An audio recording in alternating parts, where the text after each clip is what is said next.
And welcome, ladies and gentlemen, to GeekWatch, a subsidiary of the monastery, the open bar of the internet. I am your one and only gaming monk, better known as Mildra, and with me I have two of my good brothers here in the temple. In the blue corner, our resident waifu hunter and recent conqueror of hitting suspicious links, good brother Coops. Keep never ever click on a suspicious link, especially coming from a goddamn Arab fuck. Also fuck SAO. And in the red corner, the man of 1,000 runes, the CEO of Zadara Enterprises, and the bane of my fucking existence, good brother Xanatrix. Zadara Enterprises would like to remind you that our IT security suite is the most advanced IT security suite in the world because we only have one of the worst failure points in the show, which is the human element, namely me. And I'm so paranoid you're not getting past me. Fuck you all. There are no errors between chair and keyboard. No pebcac here, no ID10T forms. You try to get past me, I'm going to nuke you from orbit. Good job. That's the only way to be sure. Indeed.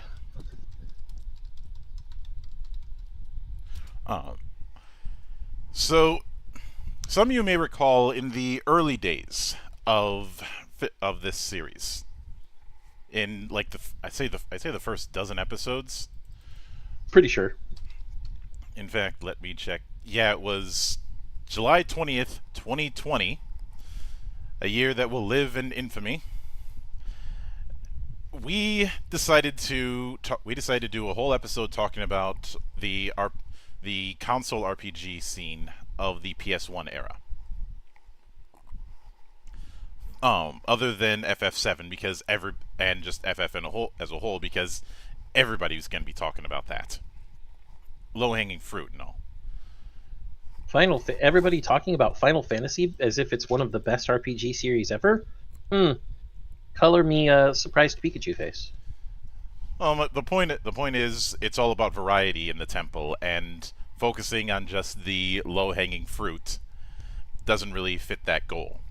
Oh no, Monk, this is me poking fun at the grognards and nostalgia tards who say that certain eras of Final Fantasy are the worst ever because they ruined what Final Fantasy was. And yet the discourse around Final Fantasy, the discourse around Final Fantasy has always been some of the biggest console RPG discourse in the world since 1991, I would say. Well, let's be honest. When people say that it ruined or the like, what they're really saying is it's not like what they happen to grow up with. This was something that Homeless Potatoes specifically called out. The most overrated what? Are you saying Final Fantasy is the most overrated RPG series? Because if so, you're one of the nostalgia tards I'm talking about. Oh, it's LPH. Never mind him. No bully, man. But I'll bully him. You bully everybody. Mm-hmm. That's your form of equality. We hold these truths to be self-evident that all men are cremated equal. Yes. Mm-hmm. But I felt that when it comes to the 6th generation, PS2, Xbox, and GameCube, a lot of people get so wrapped up in the romanticization of 5th or 4th generation consoles that 6th generation and the stuff that was introduced through it, a lot of people end up sleeping on these days. Even people who, by all accounts, should know better. And I felt that was a strong topic for discussion. So here we are. And one might wonder if I have all three consoles from that era, on the screen. Why am I not showing any representatives from the Xbox? Well, that's because of the three, when it comes to console style RPGs, Xbox got the runt of the litter. I know some of you will say Jade Empire or say Fable or the like, but pretty much all the major ones that they did get were also on PC. That was part of the selling point with the Xbox. I mean, the entire reason it's called the Xbox is because it's based off of DivX. Mm-hmm. And the major selling point was PC developers could develop their games on console without having to do a lot of extra legwork, since developing for multiple SKUs was trickier in those days. I'd say it only became relatively easier in the 7th generation. Relatively. Nowadays it's easy for somebody to make it any kind of to make games for multiple SKUs, because a lot of games are going to be using the same engine in some form or another.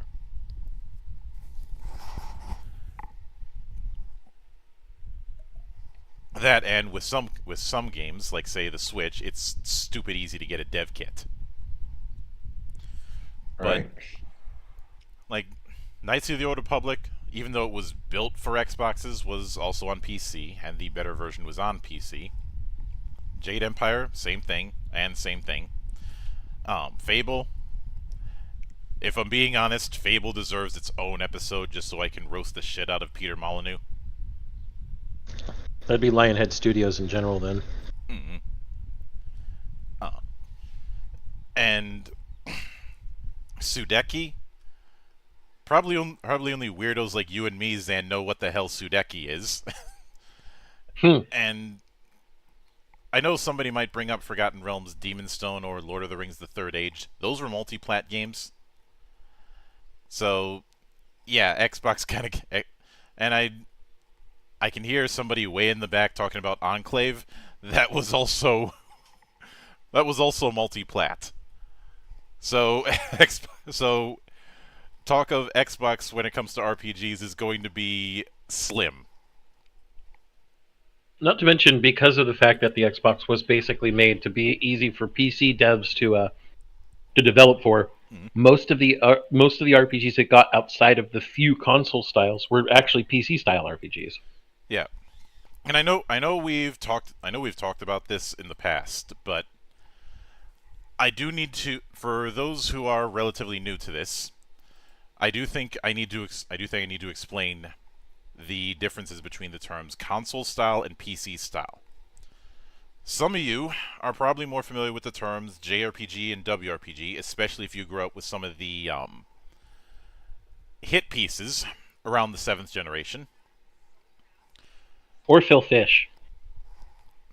Fuck Remember that guy. Phil Fish has failed, and Japanese gaming is still going strong.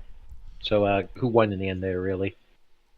So you get rage quitting over being called a tosspot by a journalist.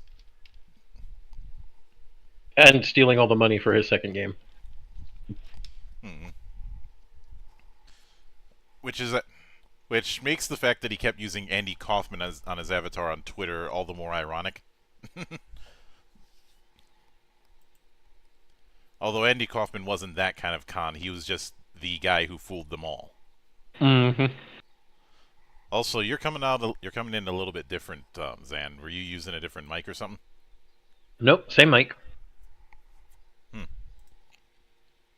I should be just fine. No, it's not that you're silencing. It just sounds like it just sounds like there's a different audio background. I don't know what's going on there. Anyway, getting back to the heart of the matter. There were a lot of articles during the 7th generation of consoles that were talking about the JRPG WRPG divide, when up until that point that divide really didn't exist. I mean, maybe one could argue the term JRPG was thrown about in some forums or the like, but It wasn't like the term was all of a sudden used as some kind of pejorative. Whereas in the 7th generation, it most certainly was. And I've had multiple problems with the term JRPG and WRPG. In fact, I dedicated an entire video to it, which I recommend everybody watch, called The Illusory Genre. And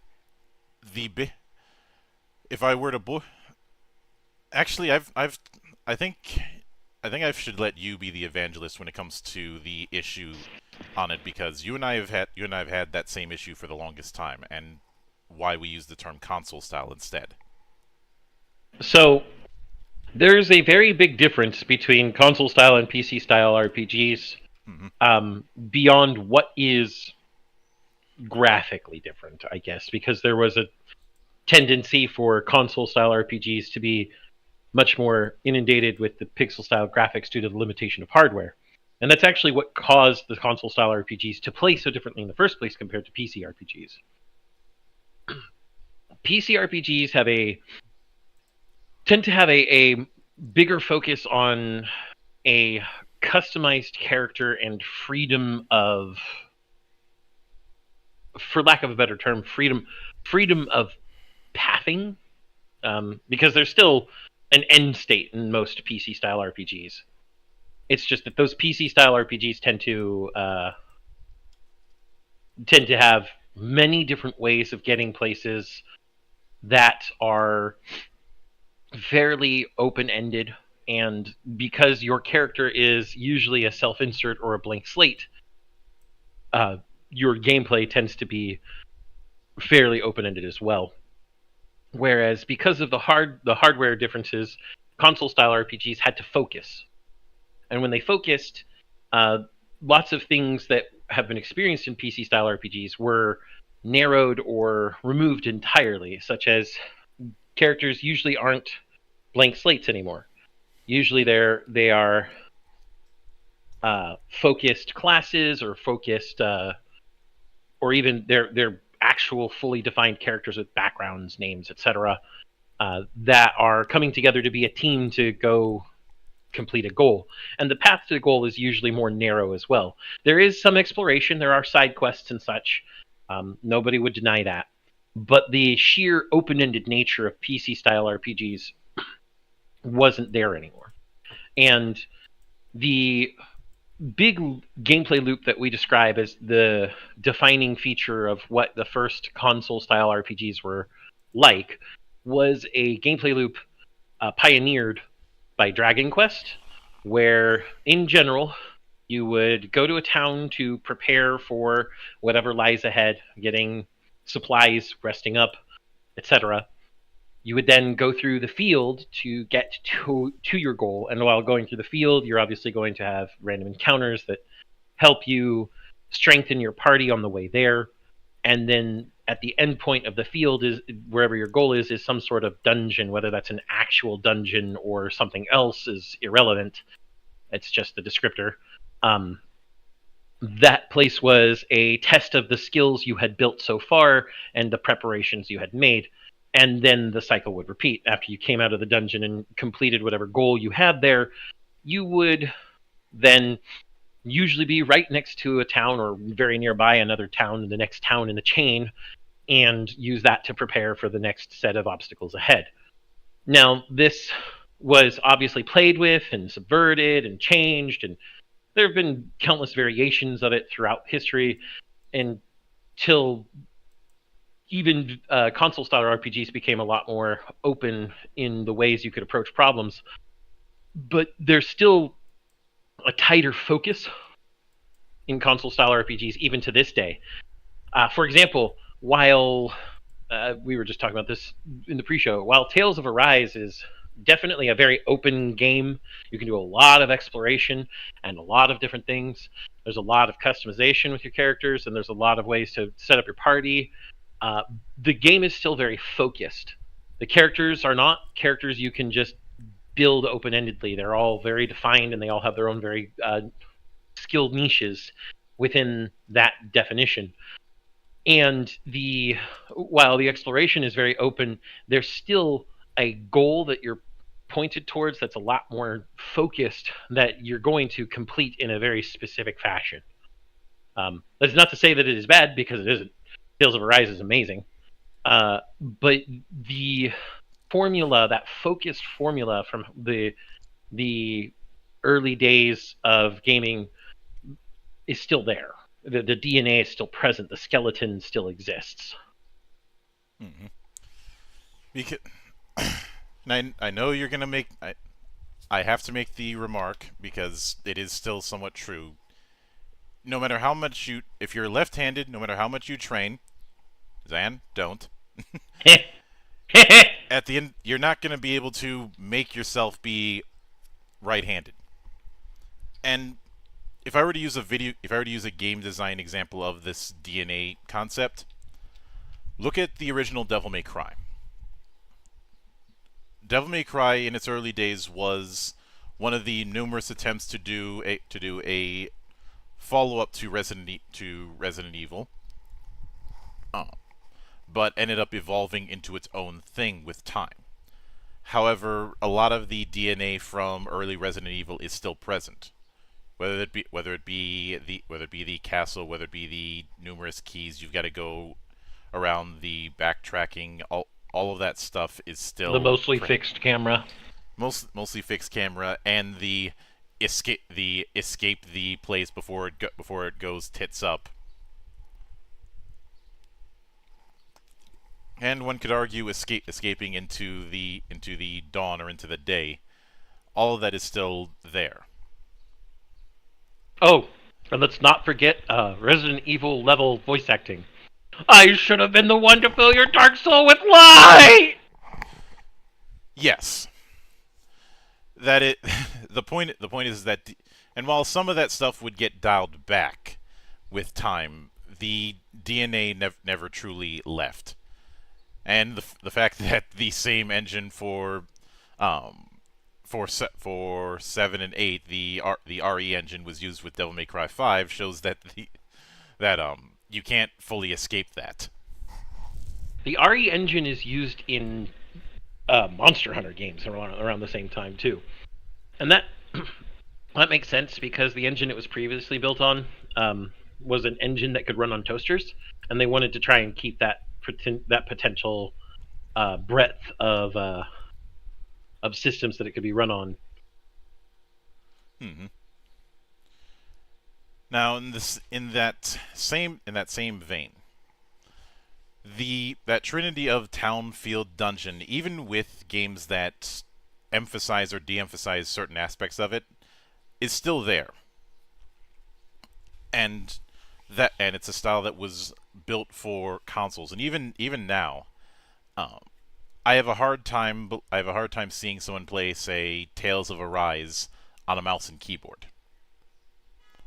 Is it doable? Yeah. I've done it. It's not very fun. Yeah. And in the opposite vein, I have a hard time seeing anyone playing a 4X game with a controller. I've done that too. It's not very fun. Mm-hmm. I'm sure that there's some who do it.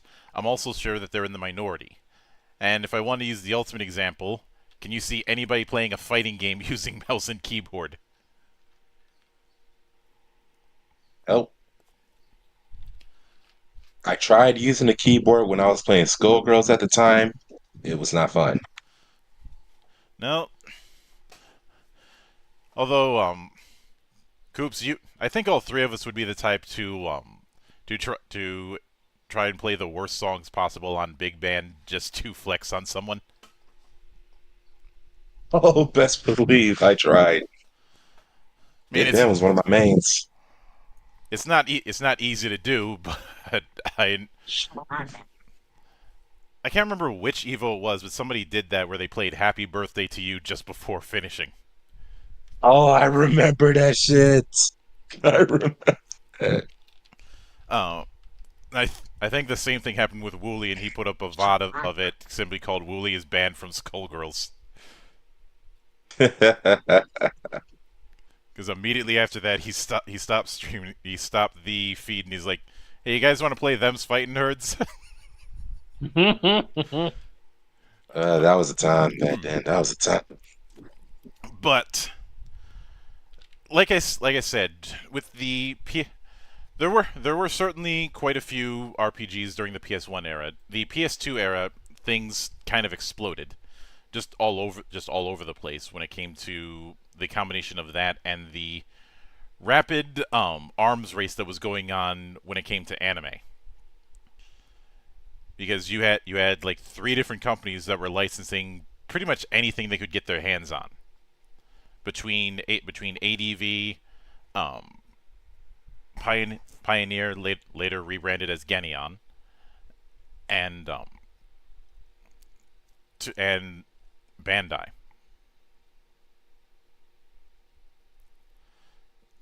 As well, I should say a 4-way because there's Viz, and if you want to include Funimation to make it a 5-way, but Funimation was still in their 4 kids era.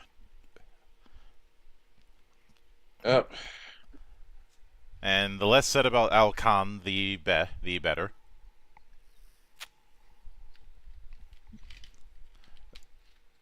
Yes, The Sonic Paradox I already made fun of him enough as it is. and well, I I kind of wish I would have been there at the New York Comic Con when he got roasted in public.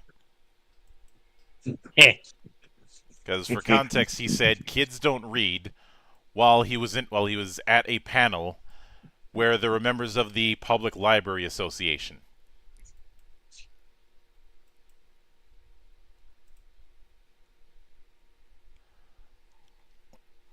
Which I'd say that's as classic of a case of read the room as you're gonna get. Oh, facts. But again, I suppose I suppose I suppose I could open with what would you say was your first? I think all of us had at least one of the big 3. Some of us had multiple consoles from that era. I had access to all 3.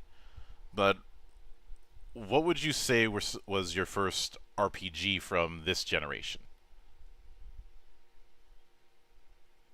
I'll start. Dark Cloud. Yeah, which technically speaking, Dark Cloud was the first on the PS2. I know. I got it. Well, And while well, Dark Cloud is aged slightly poorly, it's still really good, and its sequel is even better. And it definitely helped put level 5 on the map. Yep.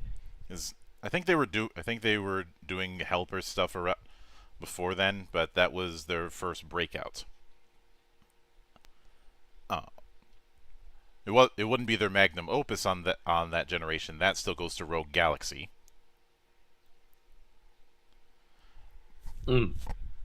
Rogue Galaxy's good shit. I have that game still too.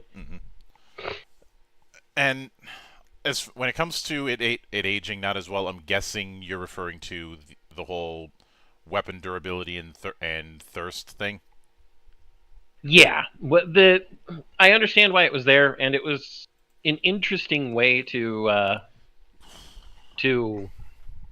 give you a timer while you're in the dungeons.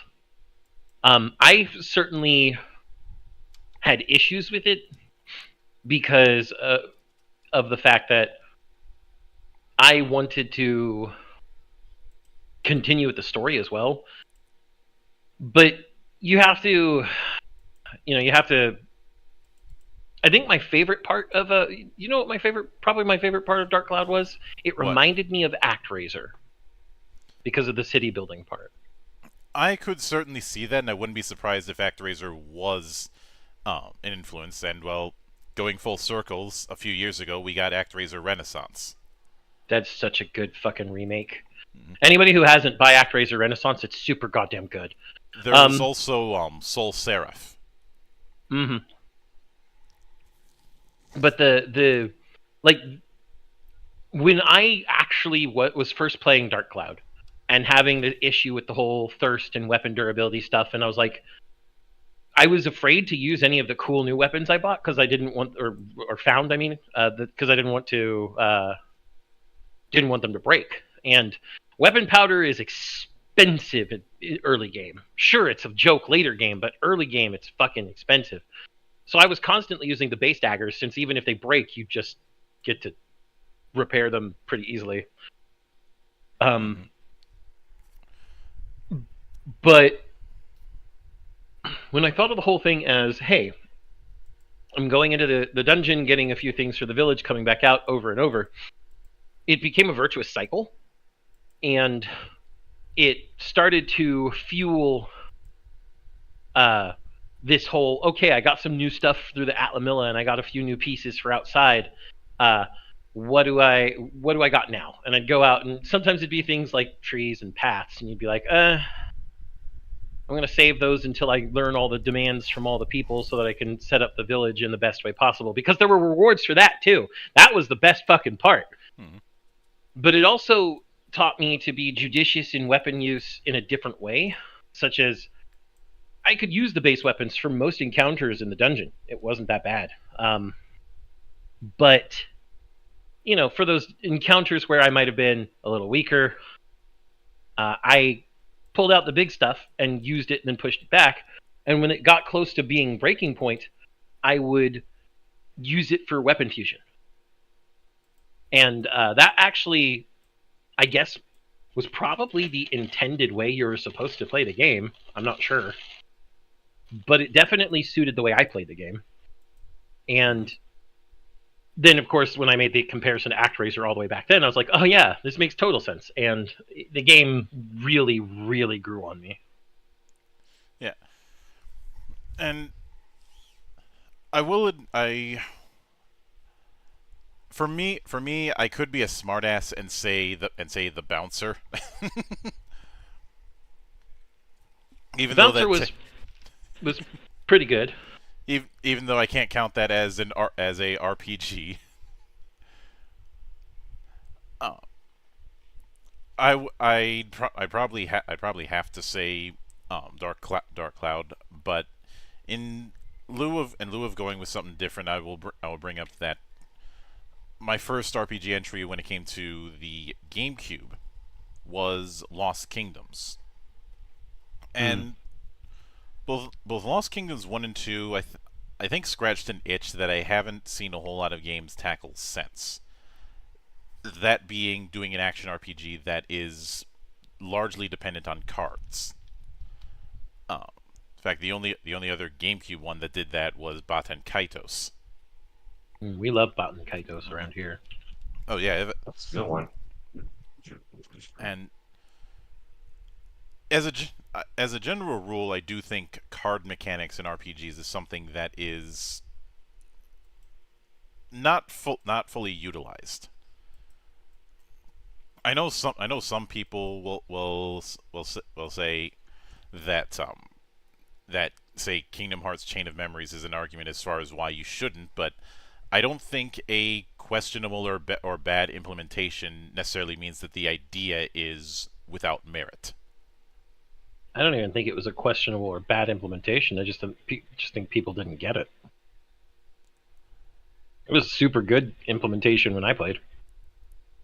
I suppose it'd be more accurate to say that they tried to force it into something that it wasn't.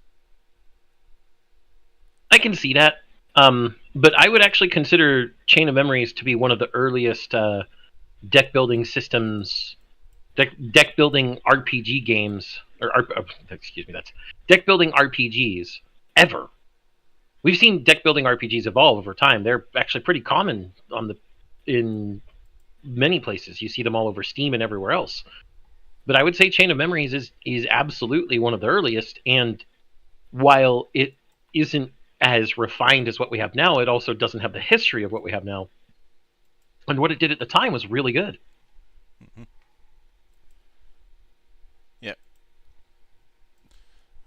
And of course, when it comes to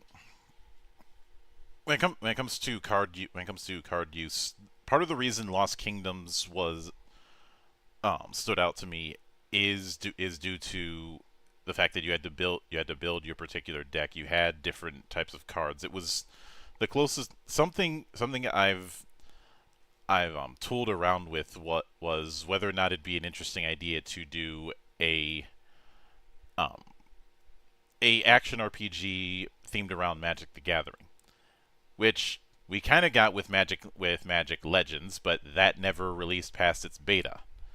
Um, and it was done by Cryptic, so it's not like it was going to be good to begin with.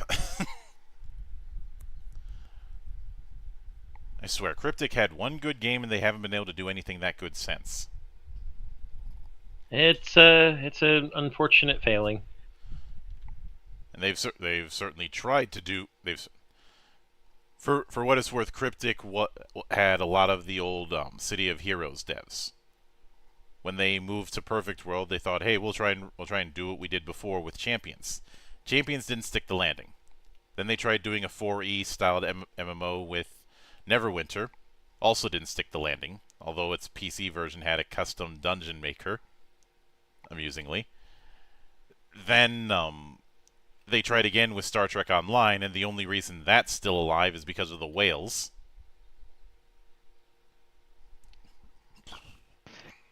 STO was okay early on. It's become very bloated since. Well, because all they do is just add more and more ships for the damn whales.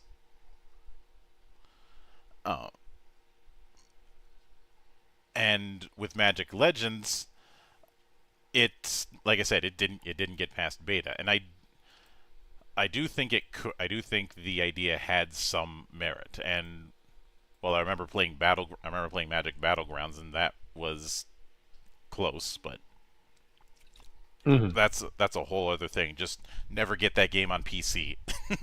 I learned that the hard way. But when it comes to, and I'm fairly certain that Lost Kingdoms came out like a couple years at least before Baten Kaitos did. But that's the entry that I'm going to use just for the sake of being varied. I mean, 2022, I'm pretty sure it came out before Baten Kaitos as well. Mm-hmm. So, yeah, Baten Kaitos came out in 2003. Mm-hmm.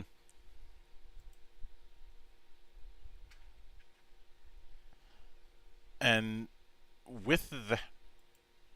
What about, Coops, what was your first RPG on this, particular generation? Well, I didn't technically own a PS2 during that generation. I owned a GameCube, but I know one of my cousins did, and one of the first RPGs I played on that was Tales of the Abyss. Okay. What about for your GameCube? What RPG did you play there first?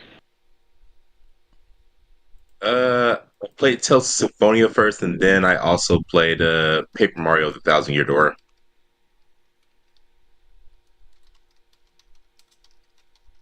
Mm-hmm. All good games.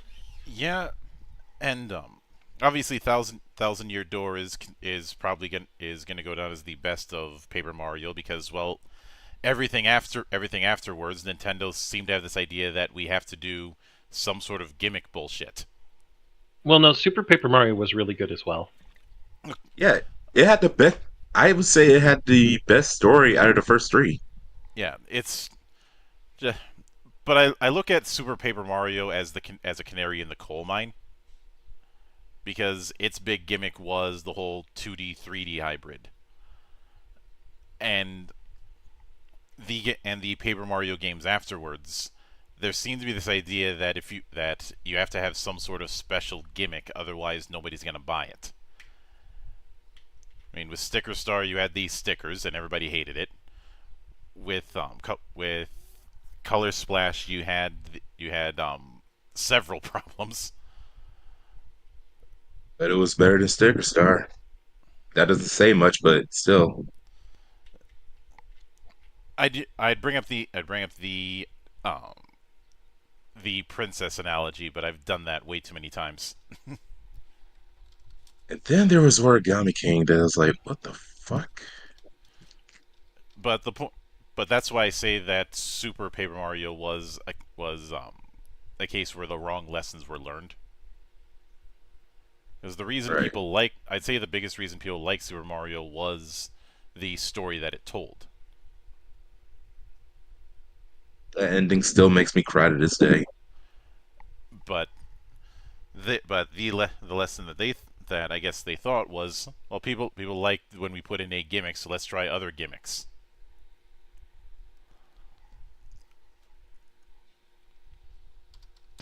I love how y'all just kind of skipped over Paper Jam there.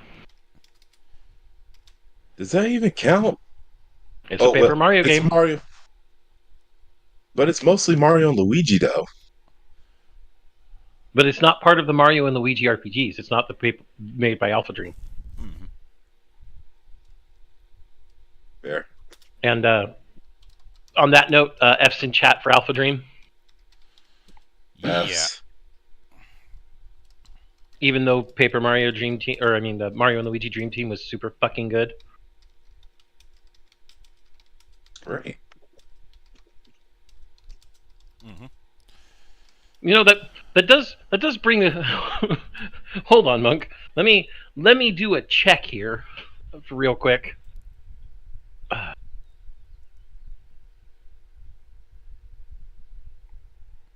Okay, what are you checking?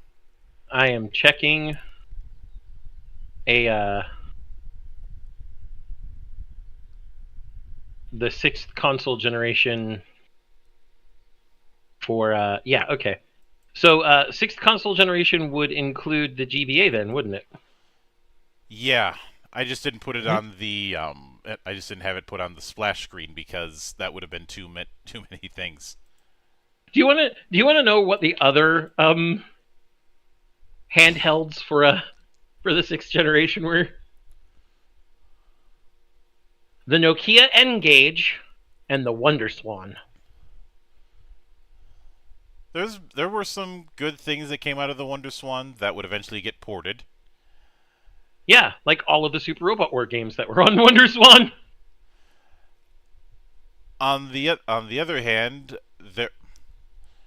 there was the unfortunateness that was the N-Gage. You know what's funny, Monk? On the 6th console generation page on Wikipedia, it has best-selling game. There is a question mark underneath the N-Gage.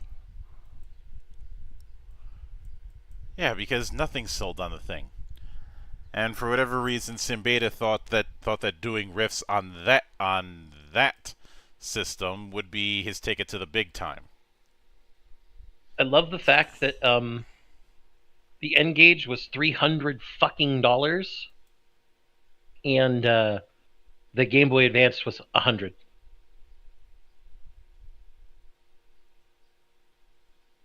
was $100, $99.99. Yeah, there were some pretty baller RPGs on the GBA as well. You know, the aforementioned Super Robot Wars games that were on there, especially Super Robot Wars Original Generations 1 and 2, which didn't sell well in the US because they had zero marketing, but they were technically the first Super Robot Wars games that came to the US. That, you know, legally could and were translated.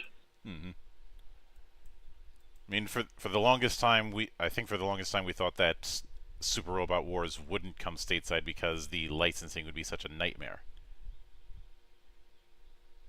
And then Super Robot Wars 30 happened. And now Bandai knows that there is a gigantic fucking market for it over here. Mm-hmm. But when it came to, if I'm being honest, a lot of games had there was the marketing issue, and I'd say if there's anything that did the actual work of marketing around that time, it would be I'd say I'd say both magazines to a certain extent, um, especially magazines like New Type,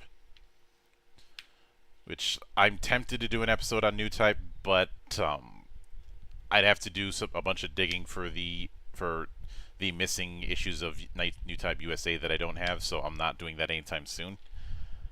The Mm-hmm. other one was through the rise of people going on forums.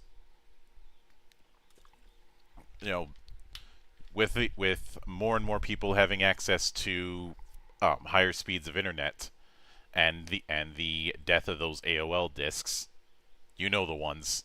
We all saw mailboxes full of those fucking things. Uh, that it was through that a lot of people started becoming more aware of different games. I'd also say sites like Game Trailers certainly helped as well.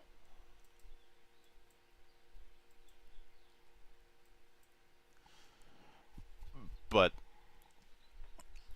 it's one it's certainly there certainly were a lot that weren't marketed properly, even though they were in store shelves. I think I'd imagine that there were a bunch of classics that we all ended up getting out of impulse buys, or just trying something that, or just seeing an interesting cover and then jumping on that. Mm-hmm. I'm not saying that's the best approach, but that was certainly the approach that that ended up happening, at least from my own experience.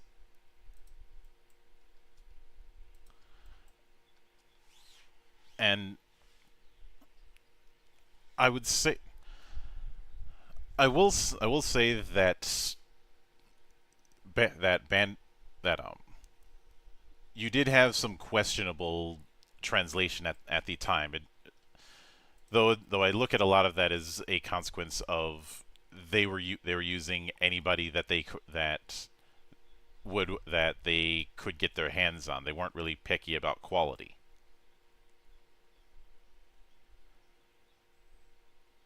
And yet we still got better localizations, at least sometimes, then than we do now. Probably because you had people who actually cared more about doing it, even with the limited amount of staff that they had. Because as much as people give Ted Woosley shit, there were a lot of times where he was the only guy there. You know, Woolsey didn't have a big team. He rarely had a team. Mm-hmm. Now these days he doesn't even do translation work anymore, from what I know. I think he's in a situation where he's more or less paid his dues. Hmm. He became the general manager of Undead Labs in 2015. Not familiar with Undead Labs.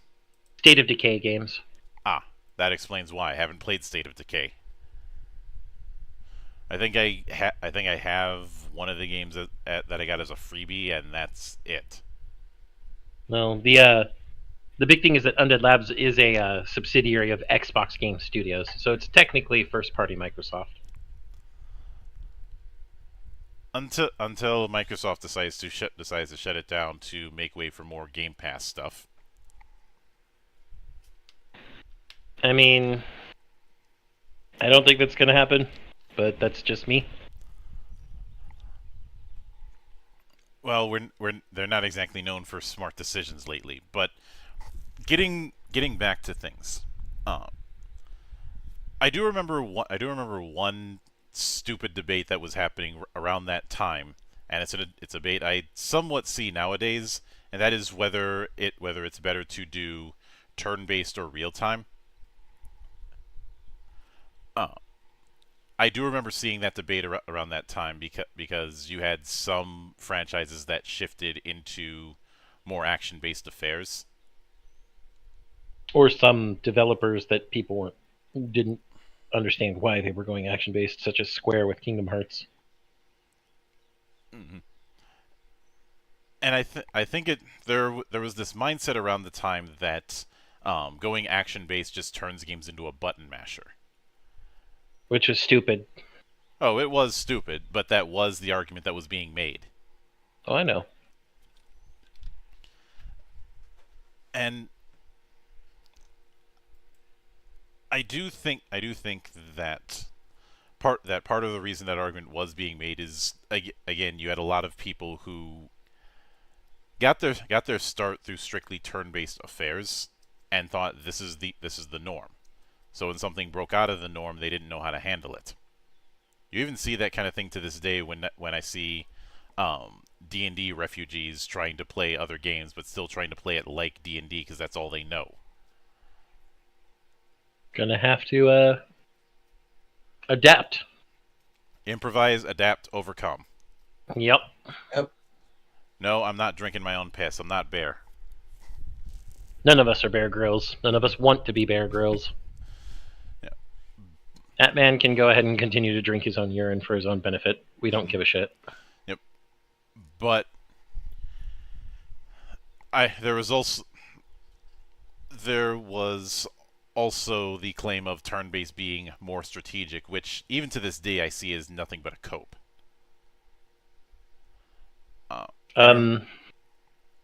I mean, turn-based being quote-unquote more strategic is... It's not even an argument. How is it more strategic and in what way? What strategy? What's the difference between a turn-based strategy and, well, one of the most popular genres of game in the late 90s and early thousands, the real-time strategy games. Hello, all the glut of Command and Conquer games. Hello, StarCraft. Hello, do I need to keep going? Mm-hmm. Yeah. For me, I think the term is used to try and imply that turn-based is a thinking man's game. I mean, which is why I say that it's a cope, because it's because it's made by people who are very self-conscious about their games. my whole assessment of it is, sure, turn-based can be very strategic. There are definitely ways, but saying it is more strategic than real-time is comparing apples to kumquats. It's not comparable. It's two entirely different play styles, so the strategization is entirely different between the two. It's not just a cope, Monk, it's a delusion. Let me raise you one. It's like comparing apples to asparagus. Two entirely, yeah, I could see that. I was keeping them at least both fruit, because since they're both video games. Oh, if we want to go with both fruit, then let's use apples and durians. Lord help you. I'm gonna probably tell everyone here that I'm the only person who's probably eaten durian besides Monk. Like the actual eating of the thing is all right. Pretty good. It's a pretty good fruit. If you've got your nose plugged the whole time. As someone who lived in places that smelled worse, I think I'm fine. I've lived around Rafflegius before, Monk. Fair. But I think, and for me, I've always my attitude has always been, it's all about the implementation. Mm-hmm. Like if you're doing turn-based, there better be a reason beyond that's just what's expected. And I found that some of the more interesting experiences were the ones that were hybrids. You know, doing mixes of turn-based and real-time. Mm. But admittedly, there are some overwrought, there are some I won't say stinkers, but definitely ones that were questionable on both ends. Like as much as I love the Magna Carta series, um, the turn-based style of Tears of Blood, I am not as fond as say Magna Carta 2. I know there's a couple other ones, but those were only in Korean, so I never played those.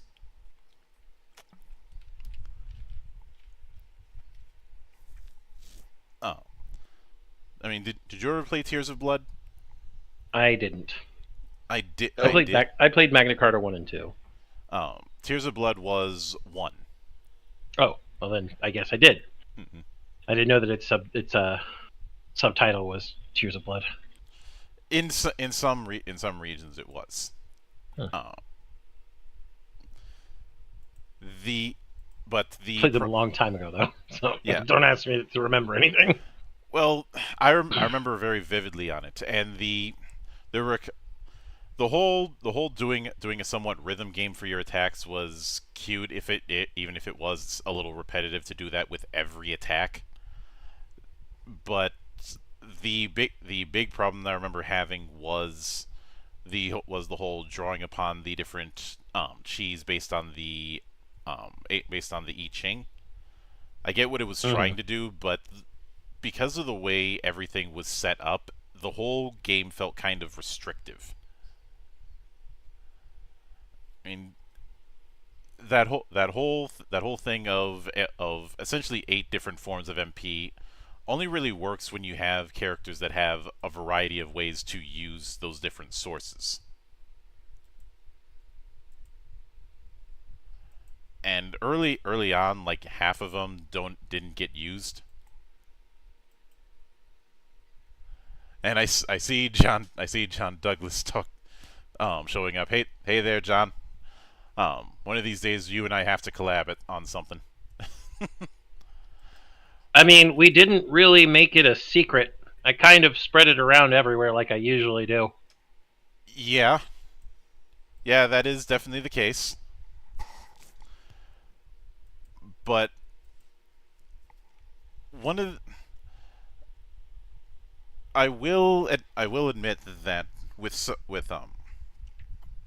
around this time I started to refine my approach where a lot of people were arguing about which games had the better or worse stories, and for me I was far more interested in how mechanics of games worked. Uh, this is why something like Xenosaga was always fascinating to me. Um, even if two was was kind of again restrictive.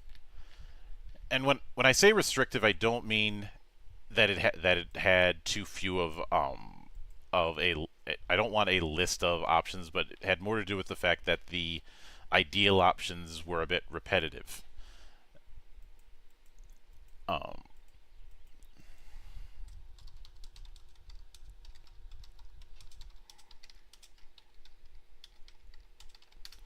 um,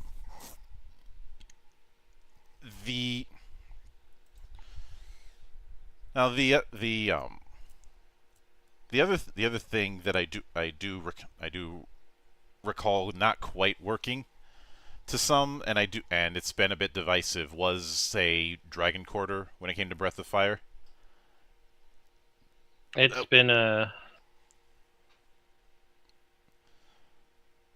Dragon Quarter was interesting. It was interesting, but it is divisive. Yeah.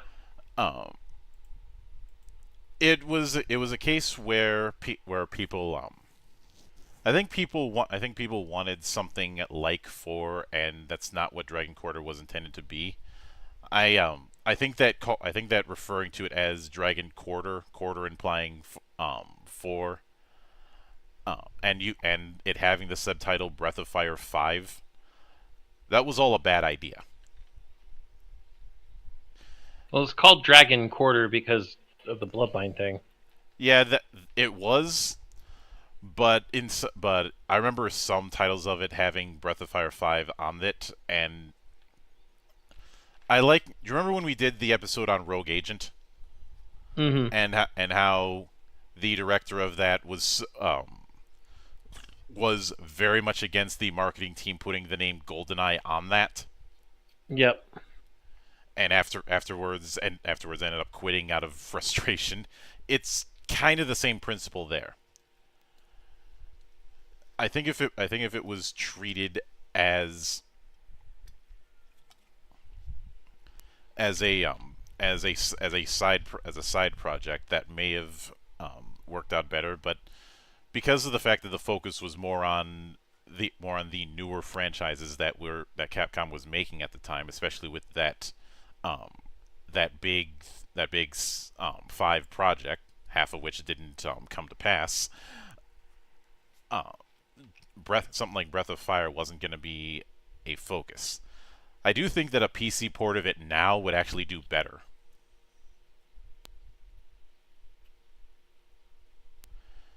If only because there's been a thriving amount of roguelike affairs. Mm-hmm.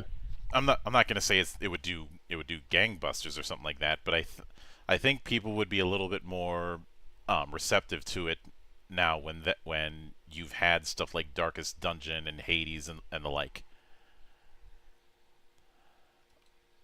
But from there is there is one series that had a lot of its good experiences in this generation that I have the most complicated relationship with, and that's the Suikoden series.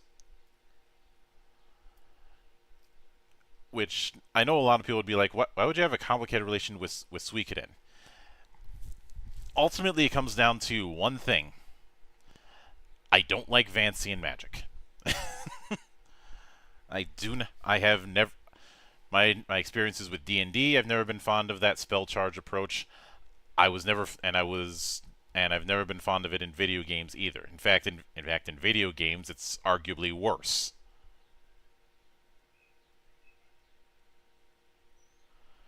If only because you're going to be doing more combats than you are in a TTRPG. Mm-hmm.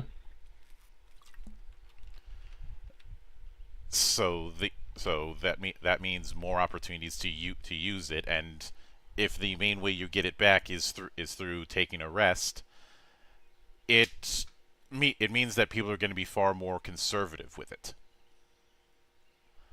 You know, the rainy day paradox. Yep. Uh, but and I think that's the reason why um of the four Suikoden games that came out during the PS2 era, the one I was able to get along with the most was Tactics. Mostly because that whole spell charge thing was a little bit more forgiving for me because Mm-hmm. of the fact that you're not dealing with you can't really do I won't say you can't, but it's hard to do those sort of random encounters that you would see in a typical console RPG in a tactics style format. Yeah. I mean, is it possible to do it? Yeah. It's just not going to be easy to do because every encounter, even if it's just a bunch of imps, is going to take longer.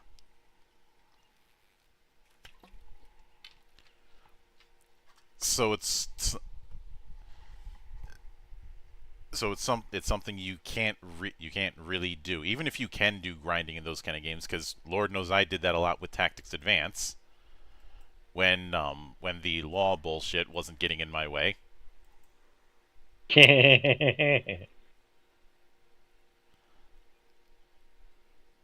Uh, and when it came to, but if there's anybody who ended up putting out a lot of interesting material around this time, it was definitely companies. It was definitely companies like NIS. I know they've gotten some hate recently for certain incidents, but there was certainly a variety around this time. Also, I know somebody might ask why Ryudo from Grandia 2 is on this when that was a Dreamcast game. We did get a PS2. Dreamcast is Dreamcast is also 6th gen, so it still counts. That, and we did get a PS2 port. Although Yep. I've seen some argue that that PS2 port is inferior. Then again, that port was published by Ubisoft, so make of that what you will. Extreme and 3 were better though, and those were on in this era. I remember people not liking Extreme, but I can't really explain why. And 3 was a different beast that I think came a little bit too late, and it had 3 had a much different look. Mm-hmm. But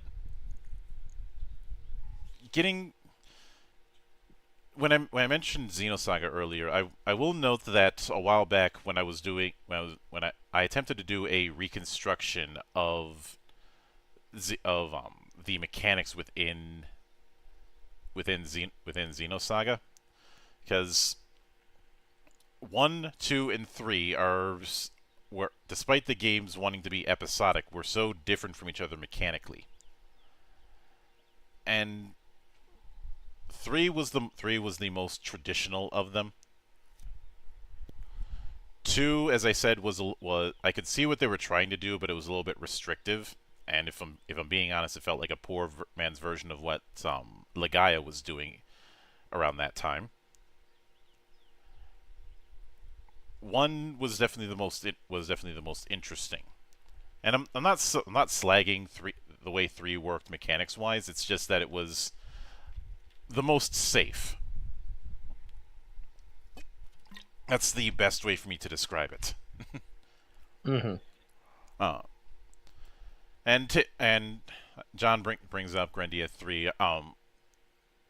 When it comes to Grandia 3, take my memories of that with a grain of salt, because I think I only went through that once. Whereas Extreme and 2, I went through multiple times.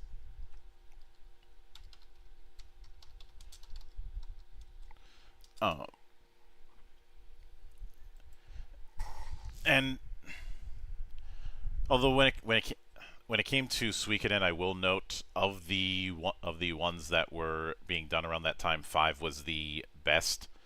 Though 4 got more shit than it deserved. Like around that time, people were acting like 4 was the worst in the series.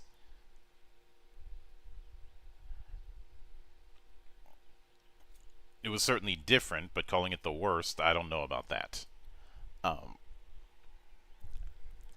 I will note that one franchise that I'd be tempted to bring up here, but I really can't because we already went into detail with it, would be the Wild Arms run. You know, 3, 4, and 3, 4, 5, and Alter Code. Wait, I have to correct myself. There is no Wild Arms 4.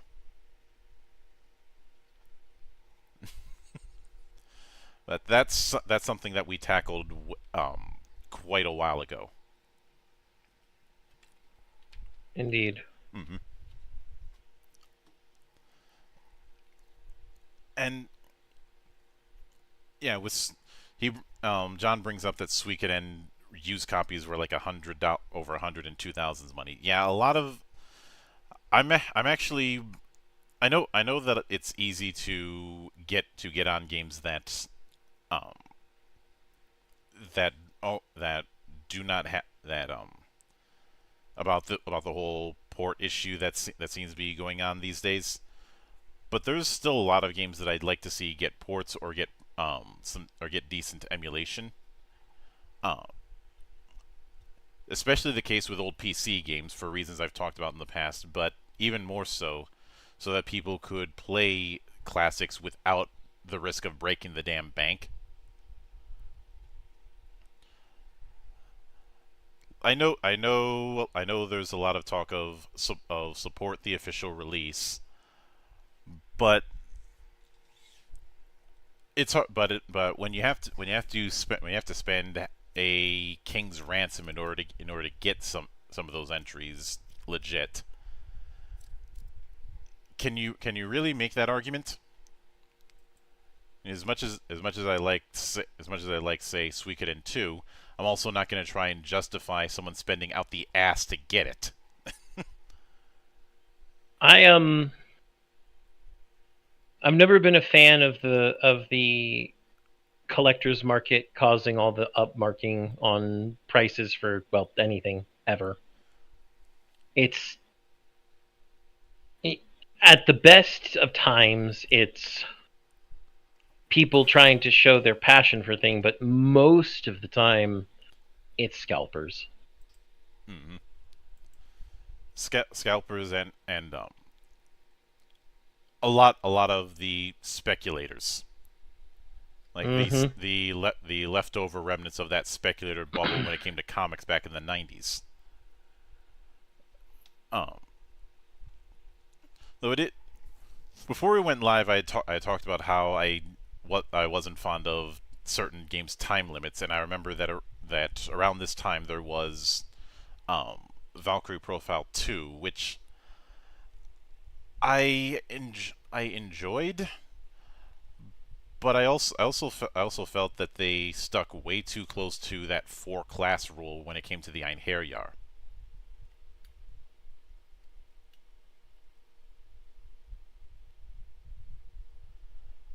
If you know what I mean. Mm.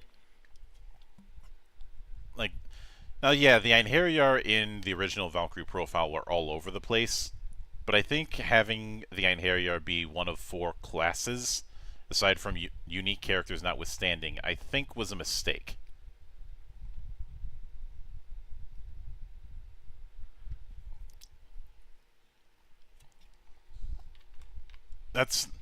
There was still plenty of stuff I liked with 2, and we continue the Tri-Ace tradition of having bullshit level hidden bosses. Something that's become a tradition for them for decades now. And one dungeon that's way too damn long, along with them not understanding fast travel. Like I know a lot of people give, say, Star Ocean 3 a lot of shit for the whole your world was just a simulation thing they did. Not enough people give the game shit for the fact that you have to slow travel out of the dungeon you clear.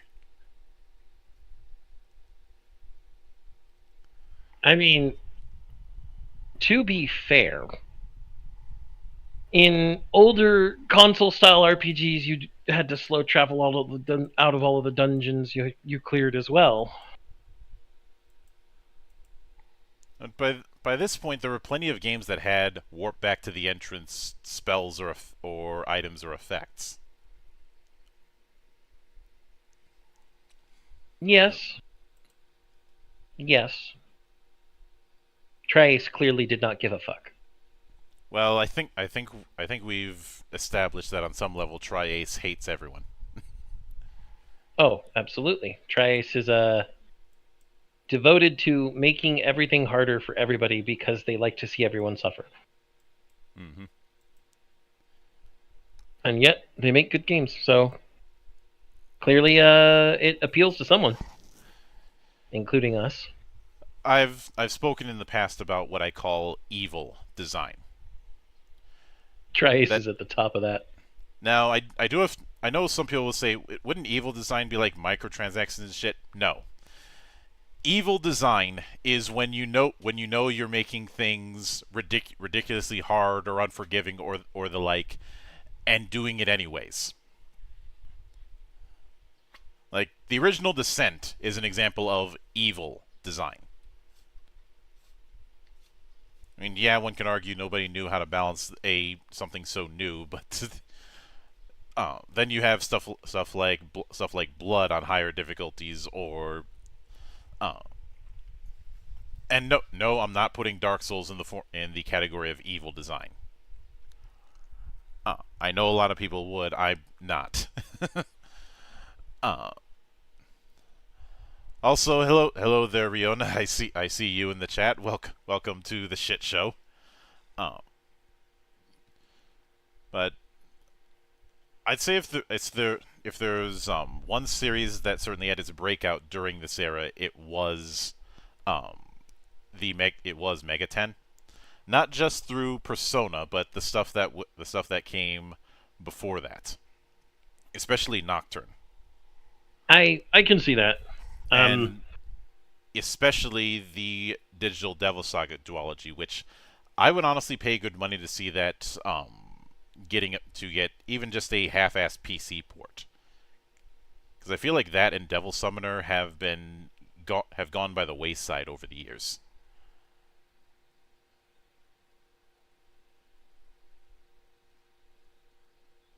Yeah.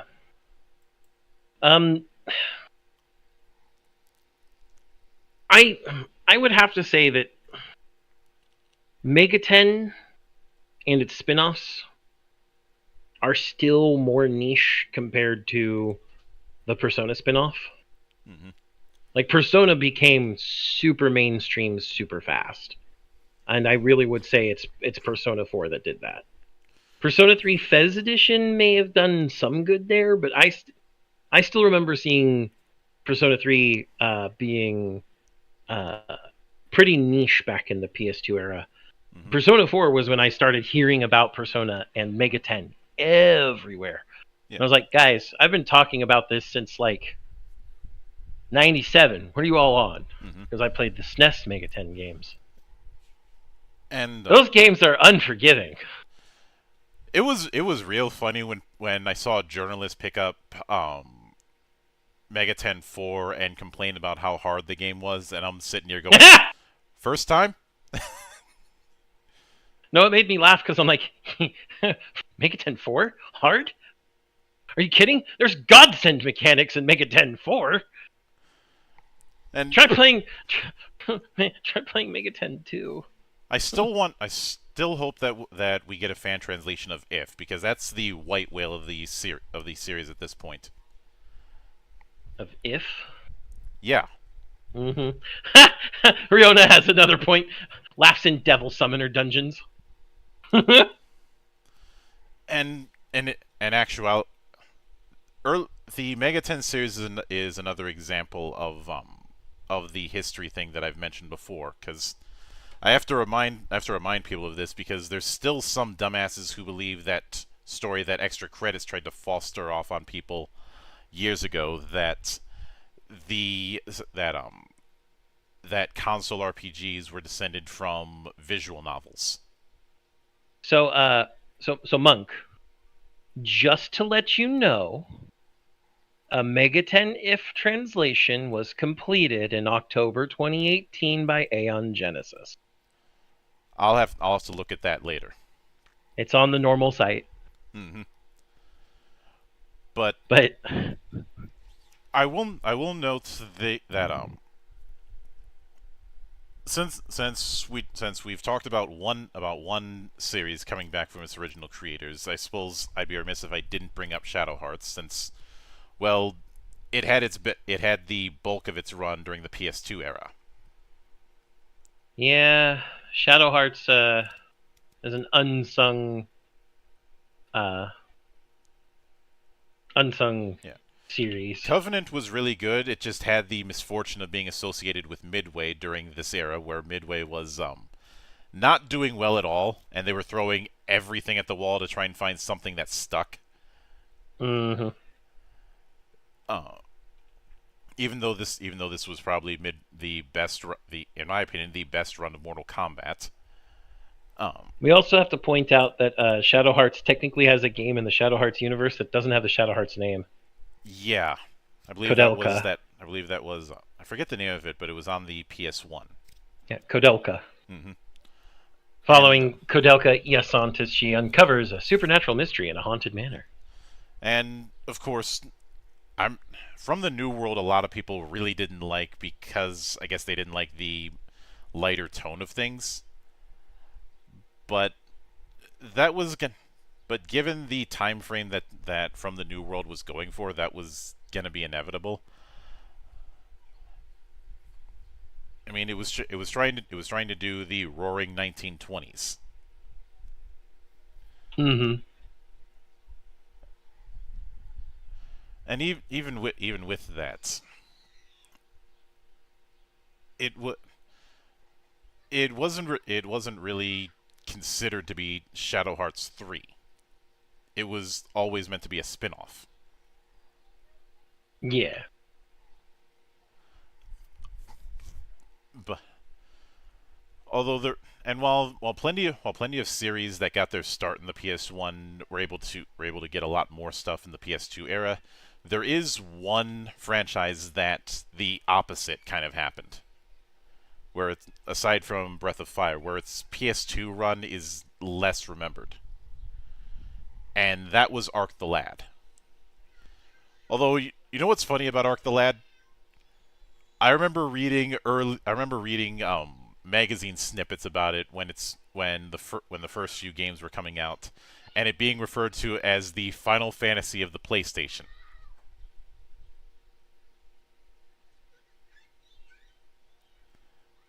You made me take off my glasses, Monk. I You made me swear, take. You made me take off my glasses, reminding me that this idiocy existed. in all fairness, this was really early PlayStation. Yes, I know. You made me take off my glasses, reminding me this idiocy existed. How the This hell is were the they? final. How the hell were they going to know that FF7 would be out in a few years?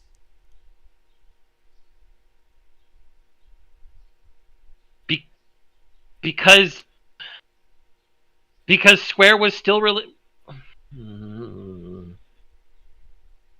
Breathe, How Zan, breathe. how the hell were they know? Pattern recognition, Monk. Pattern recognition. Like, But I mean, obviously there were two things. There was End of Darkness, which nobody likes, and Twilight of the Spirits, which has unfortunately gotten thrown in with End of Darkness. even though it came first. Yeah, but a lot of people have applied a shit rolls downhill attitude with Twilight of the Spirits when it's actually pretty good. Twilight of the Spirits was pretty good. Its gameplay was very unique. Mm-hmm.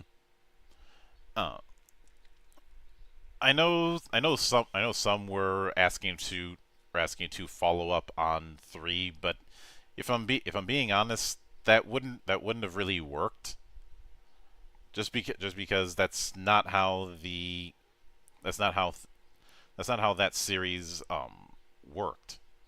Yeah, but just just to put the kibosh on the Final Fantasy of the PlayStation thing, because I have to here.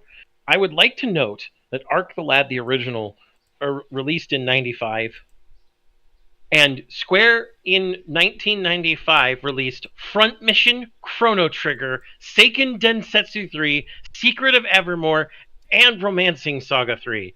And then in '96, Dynamy Tracer, Koiwa Balance, Radical Dreamers, Bahamut Lagoon, Treasure Conflicts, Front Mission Gun Hazard, Super Mario RPG, Treasure of the Rudras, Treasure Hunter G. And then in the end of '96, the first Square game for PlayStation was Tobal number 1. Whoever this fucking journalist was in '95 was retarded and had no pattern recognition. I guess in a roundabout way, I find it somewhat comforting that journalists were dumbasses even back in the 90s. Yeah. But yes, Riona has a good point about Arc Lad. The demos were cool. Mm-hmm. I said journalist 3 times. Yes. Although, since you brought up Front Tautologies. Mission, I'd be remiss if I didn't point out that being a Front Mission fan kind of sucks. Not anymore. Not anymore, but for the longest time, getting Front Mission games was a royal pain. Hey, Monk. Remember the Front Mission game we don't mention at all anymore? Fuck off. Because everybody loves Left Alive. Mm-mm. Uh, Riona, I can feel you shuddering from over here, Riona, at the mention of Left Alive. oh, that's not even the one I was thinking of. As far It's as the the ones. worst game in the series. It's absolutely the worst game in the Oh, series. it is. But it was just escalating from its predecessor. You mean Evolved? Yes. 9 years of evolution and you only got worse! This is why we're eating good recently, because Front Mission First Remake and Front Mission Second Remake, and soon the Front Mission 3 Remake! Remember that Front Mission 1 was the only one that ever... I don't even think Front Mission 1 actually came to the US. It was Front Mission First later on. Mm-hmm. But I'm pretty sure the SNES version never came to the US. Yeah, it was the port to PlayStation 1. Yeah, same thing with and then the DS was the first US version. Mm-hmm. There. Yeah, then four on the PS2, which four was pretty good. Although there's still going to be an eternal debate as to how you pronounce Wanzer. Wanzer. No, and anyone who says it's Wanzer, I'm going to stab you. Oh, I'm never gonna say it like I'm never gonna say it like that. And if I mispronounce it, it's due to my bad German. It's Wanzer. Mm-hmm. Because W's are pronounced as V in German, for anyone who doesn't understand that. Yeah. But... Riona, you just want me to stab you in a different way. Don't worry, I will. But...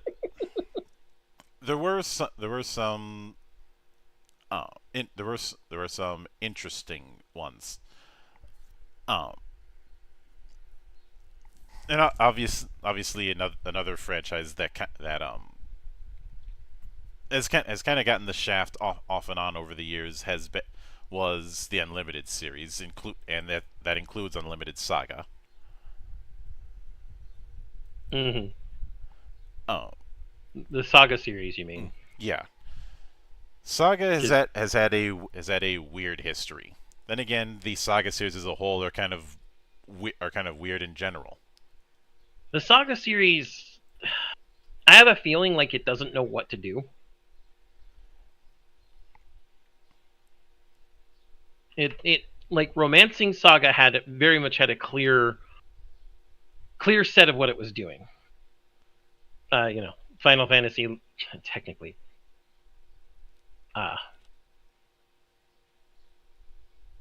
Technically, starting with quote-unquote Final Fantasy Legend, which is only given the name Final Fantasy Legend for name recognition in the US on the Game Boy. Its name is actually Makai Toshi Saga. And it had 3 games. They had some really good stuff. Then we had the Romancing Saga games, which were all, SNES games. They're Super Famicom games up until, I believe... up until we get Saga Frontier 1 on the PlayStation, which would probably be most of the US introduction to people into Saga. Most of them. I know that a lot of people that I knew who played video games back when, playing video games wasn't cool. Oh, wait. Playing video games still isn't cool? No, you're wrong. I don't care, but it also shouldn't be as mainstream as it is. I'm not going to deny that. A lot of people didn't play the Final Fantasy Legend 1, 2, or 3 games. I did, because I had a Game Boy. Because, of course I had a Game Boy. I also had Tetris, and once played that for 6.5 hours with the optional plug you could get for the Game Boy. If you want to make anyone cry, have them watch pro Tetris players. I used to be able to T-spin with the best. I don't play Tetris like that anymore because I find it way too stressful. But just whenever I feel like humbling myself, I'll just watch one of Wumbo's videos of him playing Tetris IO. Yeah. Tetris IO, if anyone's not familiar, is basically an open source version of what Tetris 99 was. And don't fuck around with with some of the people who play that, because they'll kill you. And because a lot of people don't understand the Saga series, like I said, Saga Frontier was on PlayStation 1. If I remember, Saga Frontier 2 was as well. Yep. Mm-hmm. Both were fantastic games. Unlimited Saga kind of felt like they didn't know what they wanted to do. It's still a good game. Don't get me wrong. I fucking love Unlimited Saga. It's in my box of PS2 games for a reason. It's a good game. It was just not very good at explaining itself. It's a good game. It was just not. So I would say that the Saga series is a lot like the Final Fantasy series, and I'm only bringing this up for comparison. This isn't mentioning Final Fantasy games within the RPG boom of the 6th gen. Is that it does a lot of experimentation. It tries to keep some of the DNA elements it's always had, such as the free scenario system, which it only got with Saga Frontier, so that's not even something it's always had. But sometimes its experimentation isn't well, like you said, it doesn't explain itself very well, and it ends up confusing people, which is why I think you see a lot of the negative reviews we saw on, for example, Scarlet or Emerald Saga, or any of the others that are much more recent. Well, let's be honest. A lot of people who are making those kind of reviews want the same kind of experience that they got 20 years ago. Yes, they are definitely looking for the same games they played on the PlayStation and PlayStation 2. That is what is happening. But the Saga games, especially like I said, since we're talking PS2 games, Unlimited Saga, the exploration is done almost kind of like a board game. It's pretty fun. Mm-hmm. And I think Unlimited Saga is one of those cases where if you did something like that now, people would be a little bit more receptive. Yeah. And then of course, there were some other Saga games that were on mobile only or in Japan only, which for the purposes of this we can't count. Like Imperial Saga was a web browser only Saga game, and it was in Japan only, so we can't really compare it. Obviously, Scarlet Grace that was brought up earlier was for the Vita, so it's not the same generation. Although technically Scarlet Grace technically has for the been Vita, it's now on PC. Yeah, it was ported to PC in 2019. Then, of course, we got Romancing Saga Re-Universe and Imperial Saga Eclipse, which are technically both remakes. Mm-hmm. Although I remember, I wish I had some of my old notes, because I did propose a way to convert the slot system from Unlimited Saga into tabletop form. It's just I wrote that years ago, and I don't have those notes anymore. Yeah. I mean, I guess I misspoke, actually. They're not technically remakes. Romancing Saga Re-Universe is a mobile game set in the same world as Romancing Saga 3. And Imperial Saga Eclipse is a sequel to Imperial Saga. Mm-hmm. Whereas then we have Collection of Saga, which was on the Switch and Windows. That's just a port of the original Final Fantasy Legend trilogies. Oh, the Makai Toshi Saga games. By the way, there is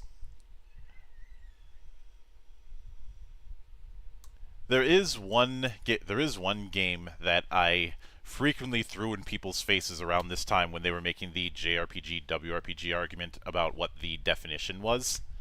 Which one? Lord of the Rings: The Third Age.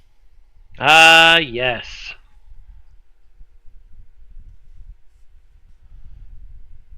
This game was a fun game. I will note, Monk, that This is one of those games that never came to the PC, technically. No. There was The also a reason turn-based tactics version for the GBA. Yeah. The GBA one I didn't play. Um but the reason I didn't count it when I was talking about why we're not dedicating much time to the Xbox is because this was another multiplat. Yep, I played it on PlayStation 2. Mm-mm. But this is even on the GameCube, so like that's a thing. Which is which is why and the big reason I would throw that in people's faces is there was the argument that in order for it to be a JRPG, it has to be turn-based. And then when I throw this in their face, they'd be like, no, that doesn't count because that's too Western in its design. It has to be more manga-esque. And then I'd throw Subterra Core in their face, and then they'd be like, that doesn't count. That was made in Canada, not Japan. And I've gone through that spiel before. I know I keep going into that spiel a lot, but because people insist on repeating certain lies, I unfortunately have to. It's just it's a goalpost shifting into circular arguments, Monk. Yes. And it's just that they don't want to admit that there is no actual definition that you can point at that would encompass all of what they want JRPG to be, which is why we used console style instead. Yeah, because well, this style was built for consoles. Indeed. And Rihanna saying Barkley shut up and Jam Gaiden was clearly the best JRPG. Don't lie to me. You think that the best JRPG was Shaq Fu. I'm just gonna let that one linger. Sits here remembering the sheer nuts of Shaq Fu. I won't say it's the shittiest fighting game I've ever played because I've played worse. But Barkley's Shut Up and Jam Gaiden I put in the same category as Parodius of games that were clearly made with a few lines, if you catch my drift. Much like half of the comics that came out of the Silver Age that I read, I refuse to believe anyone was on the development team sober. I'd like to point out that Shaq Fu has a sequel, Monk. Yes, and it's shit. Much in this, when it comes to so bad it's good, a lot of times when people try and do a sequel to those kind of things, they end up missing the point. You know, much like say doing a sequel to Samurai Cop that is clearly in on the joke.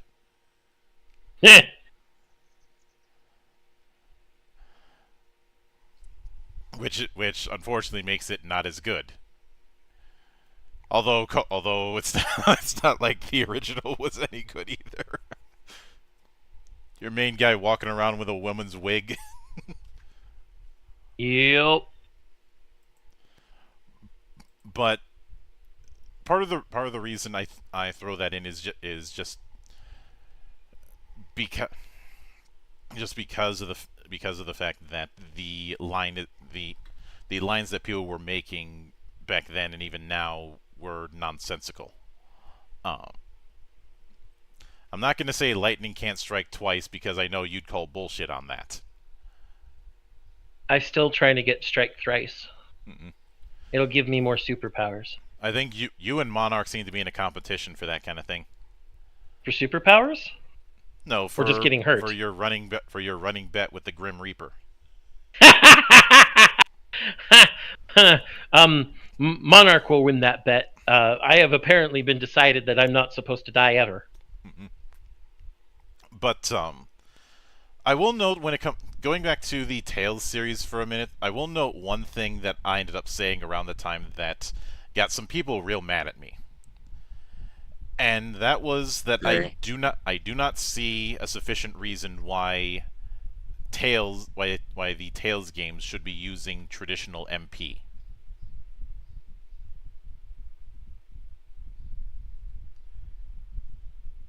Okay, I'm curious. Why?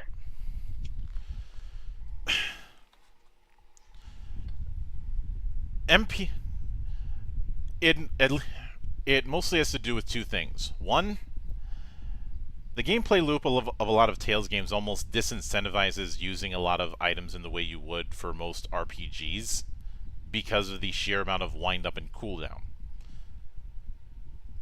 Two is the fact that it may with the sheer amount of arts that characters have and those arts being tied to MP, it leans into a bit of a conservative play. Really? This is why I'm more fond of the critical chain system that that had been dipped into in like I think it was Tales of Destiny 2 where that was tried the first time. It was either one or two of that entry, and then later on going all in with it with graces, then with um then with the PS4 runs and continuing onward. It's that I don't think the traditional MP system really works for a game with an action-based combat affair. You know what game I feel a lot of people don't play that they really should have?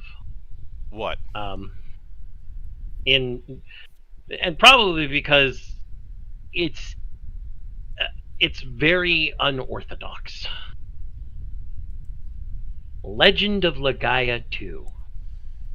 Since we're talking about PlayStation 2 games specifically. I can go with that. Just called Legaia 2 Dual Saga in the US or Legaia Dual Saga in Japan. And The sequel to Legaia Densetsu or Legend of Legaia 1 on the PlayStation 1. Because of the although because of the way magic worked in that game, could you call it a JoJo reference? Uh, Monk, much like talking about how much Berserk or Dragon Ball or One Piece or Yu-Gi-Oh or any of the other, seminal magnum opuses of several mangaka have changed the entire face of entertainment media itself. I think asking if Araki's JoJo's Bizarre Adventure is if it's affected something, the answer is probably yes. I just like bringing it up to fuck with people. I mean, don't make me Dio. Please don't make me Re. I will. But there you go. My best imitation. yeah. Hey, and at least you didn't break the mic this time. I could have. I held back. But even with that, I will call Toshiyuki Morikawa Senpai Sunday. Yeah, the approach of doing combos using that directional setup, I always enjoyed it, and I do think that it's one that a lot of people should have tried, because something I will always advocate for is taking taking more unique approaches to turn-based or real-time combat, coming up with mechanics that establish an identity. I really liked it because I liked the art system that built off of it. Mm-hmm. You got certain directional combinations in a certain way, you'd get a really cool attack out of them. It was really fun. Mm-hmm. And yeah, I will admit that the whole origin thing was a stand in all but name, but it does demonstrate that you could get away with doing stands in a fantasy setting. Mm-hmm. There's and I can also hear brother JT in the background yelling that I haven't brought up Skies of Arcadia. Well, that's because it would have been too obvious, since that was one of the big ones for the GameCube. That was another game I played on the GameCube, but that was like way later into its lifespan. Mhm. And don't get me wrong, there's a lot of stuff I like, although the shared MP thing people credit with that. Septerra did it first. Just putting that out there. Right. Along with, there were some games that I ended up seeing on shelves for quite a while that some people would pick if they got desperate. One of the bigger ones, and an early FromSoft game, was Evergrace.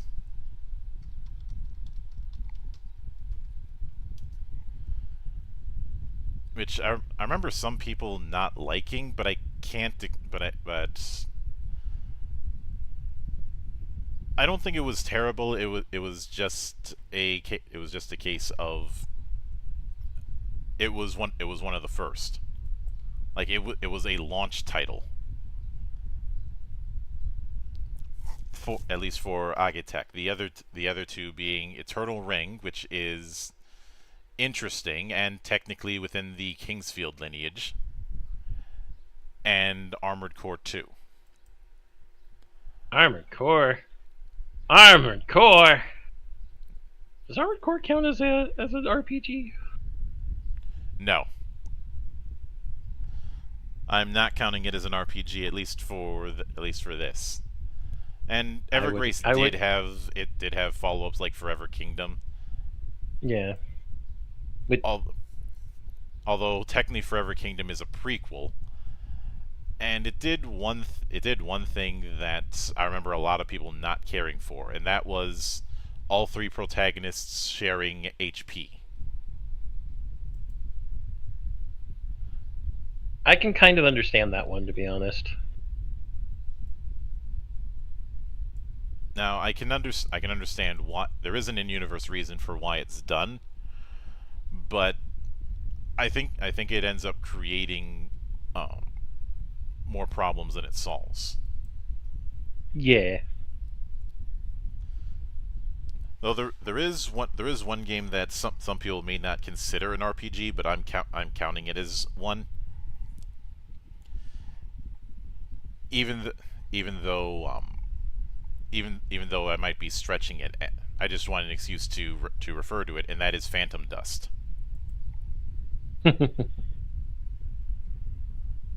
which is the only purchase, I say that in quotes, that I have on the Microsoft Store, and that's because it's free there.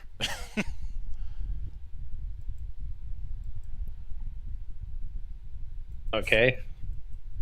Phantom Dust was a interesting beast, especially on the Xbox. It was done by the same guy who did the Panzer Dragoon games, and he had stated that he was heavily inspired by his time playing Magic the Gathering with it.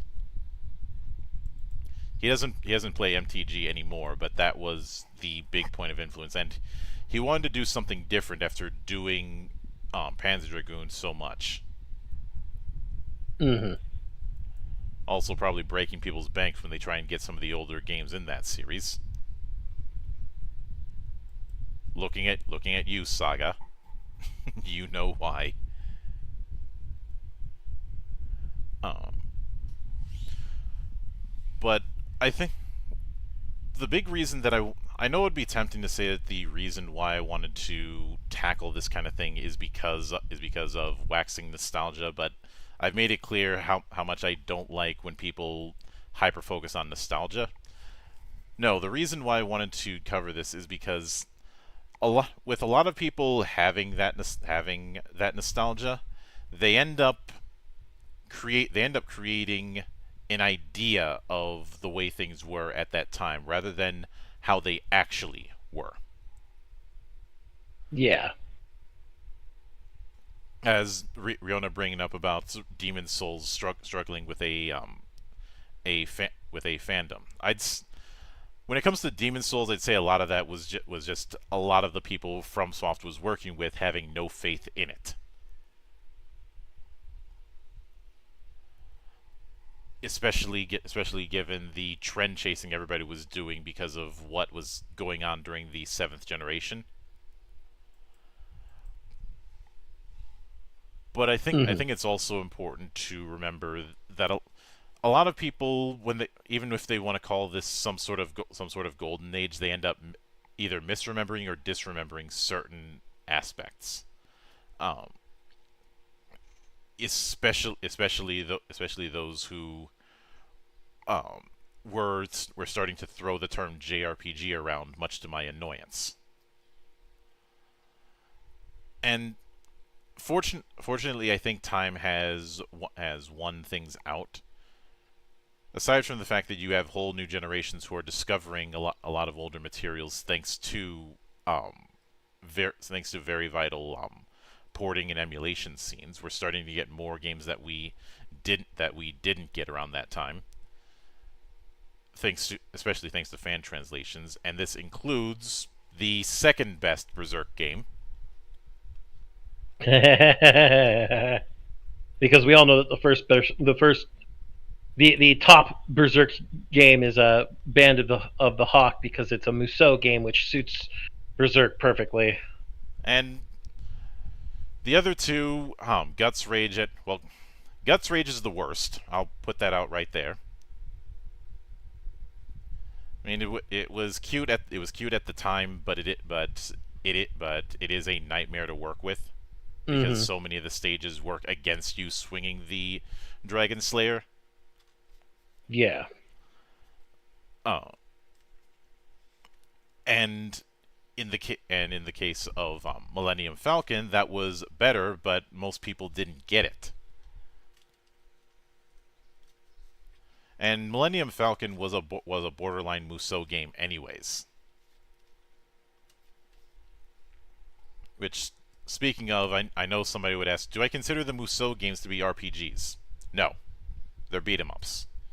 Beat 'em ups with a leveling mechanic. That doesn't make it an RPG. Mm-hmm. Yep. You especially don't have that loop. You do have a loop, just not the same one. Mm-hmm.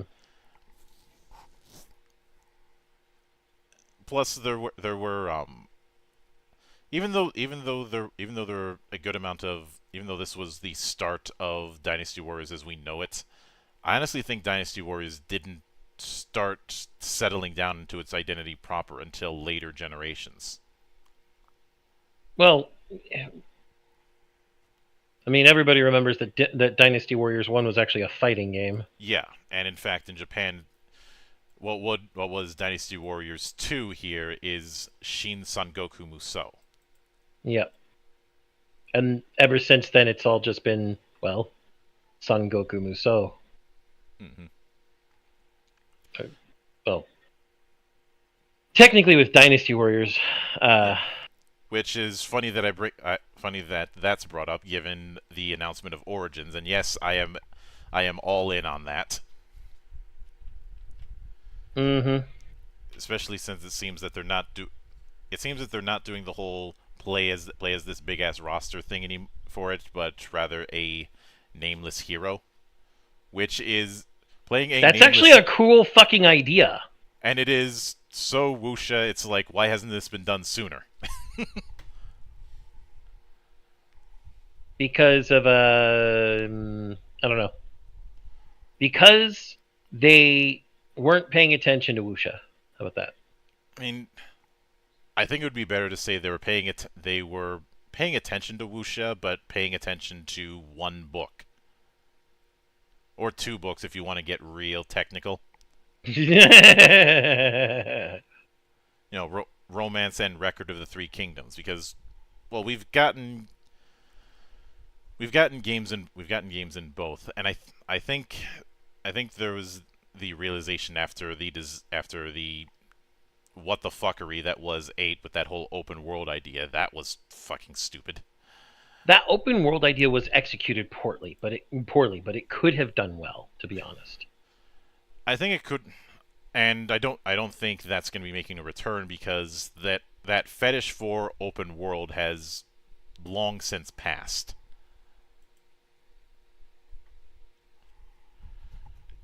and if you want to blame anybody for that, for open world kind of wearing out its welcome, blame Ubisoft. Mm-hmm. I know. I would say that Ubisoft should wave the white flag about that, but that might be a little bit too harsh. Heh. If you know, But- you know. Yeah. I But think we've gone a little off the rails here, yeah, though, but Monk. getting back onto the rails, I will admit that the key thing with a lot of the entries here is variety, both in terms of subject matter, in terms of definitely in terms of art style. I didn't even get to the interesting art styles of like Stella Deus. Good stuff. And of course, this was also around this time that I ended up discovering Creative Uncut, which that place is still around. And You know, as a side note, let me just pull out what physical PS2 games I do have, real quick here. I'm not going to do that because it involves a lot of lifting. This involves moving one giant box over to me and then opening it up. Yeah. This is what I've managed to rebuild from my collection after my collection was stolen by a woman in 2007. Gotta love a... Hey, Monk, I have to name an RPG. I don't care if you say it's not. All right, I'll bite. Soul Calibur 3 has an entire RPG mode in it. You know what? I will give you that one. You have to also, give me that one. I will also give you the rule that anybody spamming Zasalamel is going to be subject to a public flogging. I know how to counter Zasalamel, so... Then again, I said the same thing about Raphael in 2. Yep.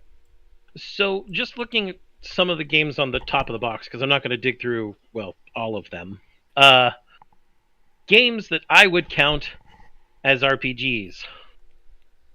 The Dot Hack Quadrology and the Dot Hack GU Trilogy, which I have both of. I didn't bring that up here because we've done a whole episode on Dot Hack and calling out a certain hack who claimed Dot Hack ripped him off. Yep. I have Dark Cloud 2, Radiata Stories, Star Ocean 3, Dragon Quest 8, Mega Man X Command Mission. Yeah, I would really... Command Mission is something I would really like to revisit in terms of its mechanics one of these days, since what it did was very interesting, and of the Mega Man RPGs on main consoles, and just Mega Man games, period, it was one of the best. Mostly because, well, look at its competition. You had X7, which was shit. Though some people are trying their best to fix some things. You had X8, which was kind of slow. Had some good ideas. But it was really good. It just needed a better color palette. Yep. And then you had Network Transmission, which was fuck you. Rogue Galaxy, which we talked about earlier, and Unlimited Saga, which we talked about earlier. Mm-hmm. This one counts as an RPG as well. Okami. Yeah. I ended Technically, yes. Not even technically, it absolutely is. It's an action RPG. I'm more willing to count Okami as an RPG than I am Twilight Princess. Twilight Princess is not an RPG, it's a Zelda game. It's an action adventure game. Yeah. Okami is not the same because of the fact that there are you've got a lot of different ways of changing equipment. You've got evolving move kits. There's a lot of different things there that make it much more RPG. Appealing to you, Monk, Wild Arms 3's in here. Mm-hmm. Two games that I feel nobody has ever heard of, or if they have heard of them, they're like you and me, because they're by Sammy and Spike Chunsoft. Way of the Samurai and Way of the Samurai 2. Yeah, I can go with that. Yep. And then, of course, I also have Way of the Samurai 3 and 4 on Steam. Mm-hmm. Riona points out Okage Shadow King, Eternal Poison, Atelier Iris. Oh, how cute, you pointing out one that you've already streamed. and that's just on the top layer of the box. I'm not digging out anything else. Although I have a complicated relationship with the Atelier series, mostly because one particular pet peeve that I have has to do with crafting systems. Uh, Specifically the ones that are very anal about the materials needed, which is the reason why I went so broad with our item crafting system. I can't believe that I still have cases for PSP games I don't even have the discs for anymore. Nice. I see that Riona brings up Monster Rancher Evo. I'm gonna be honest, I skipped out on Monster Rancher. I can't. Monster really, Rancher's good stuff. Yeah, I can't really. It's I didn't do it on purpose. It was just that around that time my focus was elsewhere, so I Yeah. never really spent a whole lot of time. Like I played the first Monster Rancher, and that was about it. And then, of course, to appeal to Riona and myself, because I have to name every Super Robot Wars game on PlayStation is an RPG. Fuck you. Fuck you. Every Super Robot Wars game is an RPG, and well, there would be no exception, even though you're on PlayStation 2. And of course, PlayStation 2 had some of the greatest ones, especially parts of the Alpha series that are staples of all of the memes for Super Robot Wars ever, including "Ware wa Zengar Zanborto, Aquatats Tsuruginari," the sword that cleaves evil himself. Which I mean, my favorite meme that comes out of that was superimposing him with that infamous panel from the Doom comic. yeah. I also like the fact that there's gonna be real men ride each other. Yes, Riona is 100% correct. Elzom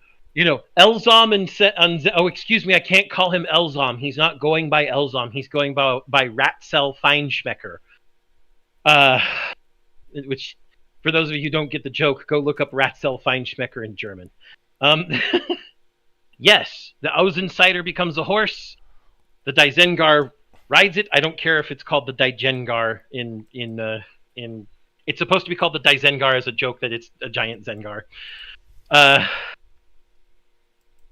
And yes, Tatsumaki's on Kanto, everybody. Tatsumaki's on Kanto. Mm-mm. Though, and of course, if you one of these days, I will have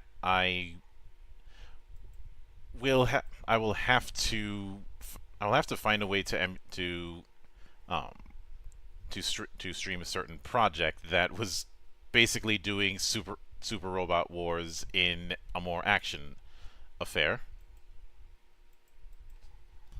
Oh.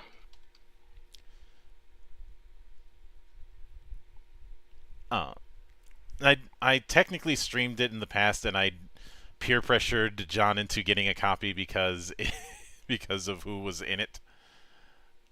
Oh, you're talking about Hardcore Mecha. Yeah. It's not really Super Robot Wars because,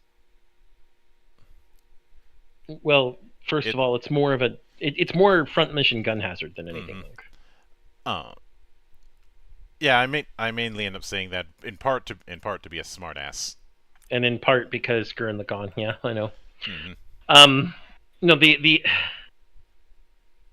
Growlancer Generations 2 and 3. I don't think we talked about Growlancer at all, which is actually a fucking sin.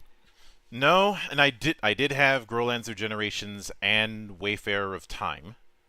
I remember a lot of people hating Wayfarer of Time. I don't mind it. I will admit that my whole gimmick of created weapons concept was loosely the ring weapons from Growlancer was an influence, as well as the whole thing of weapon variety, because while your protagonist in 2 used a scythe. Yes. And you know how I very much prefer the idea of weapon variety in characters. That's something that I've respected with say the Suikoden series, because you're not seeing the standard sword and board from the main protagonists in those games. I mean, that's the reason Haseo was so fucking cool as a character in .hack GU. I mean, sure, you go from level 133 to 1 and have to start the game that way, and well, it makes sense. You shouldn't start OP at the beginning of the story, and you have to re-earn all his weapons and everything. But that's kind of the fun of it. Sure, you start out as a twin blade, so you're just like you're playing Kite back in the original quadrology. But then as things go further, you get the giant chainsaw greatsword, and then you get your fucking Flick Reaper scythe. And all of a sudden, Haseo's a fucking house. Yep. Riona, you are not wrong. I am .hack GU is probably my favorite RPG series ever. I've talked about this in the past. I consider the .hack games to be a bit ahead of their time in terms of that mission-based loop. We need more. And although admittedly it was something that could have only come around that time, when a lot of the discourse within MMORPGs was through the official message boards, as well as that more sandbox style of MMO around that time. We need more .hack. I'm sorry. See, unlike the people who will talk about certain TTRPGs as if they're playing too much like MMOs, I have at the very least studied MMO history to have a better understanding of why that claim is bullshit. While you were bitching about TTRPGs having MMO elements, the monk was there studying the MMO. I will use the whole studying the blade meme against you, monk. Fuck off. But, and I do. What's kind of funny about Command Mission, since you brought that up earlier, that was the same team that was involved with Dragon Quarter. I like to think that they learned from their mistakes. I think so too. I really think the only mistake Dragon Quarter made was calling it Dragon Quarter. I know that earlier John said something about that wasn't really Breath of Fire. I didn't get on his case then because, frankly, I missed the comment then. Otherwise, I would have. It is Breath of Fire. It has all the hallmarks of Breath of Fire games. But you have a Ryu, you have a Nina, you have you have all the stuff with fairies, even if that particular minigame is through ants. I mean, yeah, you don't have the fishing thing, but that's not really a requirement, and you do have a dragon form. Yeah, he just said, "Well, it's not Breath of Fire because it penalized you for using your dragon powers." I'm like, so they just decided to make your dragon powers more risk reward. Guess what? Not to mention that, like I said, there definitely was the expectation thing. But whenever I see that entry, whenever you and I see that whole thing of, oh, it isn't X, that what it ultimately tells me is that they are more dependent on the familiar than they're willing to admit. Like, his exact words were, "You don't put the definitive part of the Breath of Fire experience behind a counter and punish the player for using it." Why? So, my response, other than why, is they took a definitive part, not the definitive part, a definitive part of the Breath of Fire experience, and made it risk versus reward. Now, true, the way they implemented it definitely resulted in the rainy day paradox. Absolutely. People played much more conservatively and hoarded their dragon powers for those moments where they needed a really big hit and had no other choice. I can definitely understand that implementation was probably lacking. But it was a way to experiment with an implementation that had grown stale, because the dragon system, even the genome system, it was essentially you just casting a mega spell. Mm-hmm. Like, you'd transform into the dragon would do stuff. In earlier games, it was literally you'd just transfer into the dragon did big hit, and then you'd back into Ryu. Although I will note, when it comes to Breath of Fire, I think a lot of people put the dragon system in 3 on way too big of a pedestal. They do. The genome system was very innovative, but it's not like it's an end-all be-all system. Well, they act like there was this huge variety of dragon forms when so many of them are just recolors. They're just recolors, and they're minor changes. Mm-hmm. Yes, but the big point is that the dragon powers are a byproduct. They're initimal to the main definitive portion of that experience. That being that Ryu is part of the dragon tribe. I mean, that's why his name is Ryu, for one. But he in every game, he is part of a dragon tribe, if there are multiples of them, or if there is just one dragon tribe, he is part of the dragon tribe. And that's why he gets dragon powers.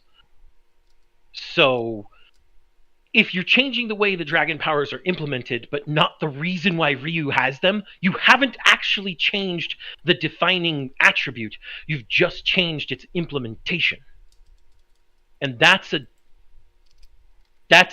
entirely different conversation to have. But I'm now getting off the rails on Breath of Fire. Let's continue. Yeah. And this. Go ahead. Sorry. A lot of these series that have become classics. People, because Riona does bring up that people forget how the series was about experimentation. That's something that I can't help but notice, that you see a lot of people, they get into a particular series and they think that their entry point is meant to be the default, and that's not how this works. That's never been how this works. I mean, we've had the discussion about the sim racing issue, where because people had the expectation that X is the default, sim racing has degraded itself to being so far behind the curve. Getting certain things that have been quality of life since the early 2000s are seen as something remarkable. And we even saw with Dragon Quest how, yeah, it experimented in small ways, but it didn't really change much from iteration to iteration until very recently. And we got things like Dragon Quest Heroes, Dragon Quest Builders, the Dragon Quest 11, where they experimented it didn't really start experimenting with itself until level 5 came along with 8. Yeah, I can see why you'd say that, but remember that 8 is still very, very ingrained into the old Dragon Quest stuff. It's a very good game. I love it. Fantastic game. But despite the multiple small changes, it wasn't a huge overall change, is what I'm trying to say. Whereas looking at something like Dragon Quest 11, which is a massive change compared to previous Dragon Quests, is much more obvious. But yes, series has been all around experimentation. Riona, Dragon Quest Monsters was great. Yeah, that's true too. But a series is all about experimentation. You create a series so it has an identity, so it has some sort of, as we have done with our game, a mythos that carries a through line. But that doesn't mean the mechanics have to carry a through line. That doesn't mean that the story has to carry a through line. And because of that, a lot of game series that are long running do experiment and change, and that pisses off older people because they don't like the change from usually from what they first experienced. It's usually, oh, I first played this game during this era from this series. The series should always be like this era. I mean, we've seen that with friends who hate Final Fantasy VII Remake and Final Fantasy VII Rebirth because they're not turn-based. Remember, Monk? Oh yeah. And I will never let you live that down, Derek, just so you know. And we have also seen whole like the I think the reason why that kind of stuff annoys me is the dishonesty. Absolutely. Absolutely.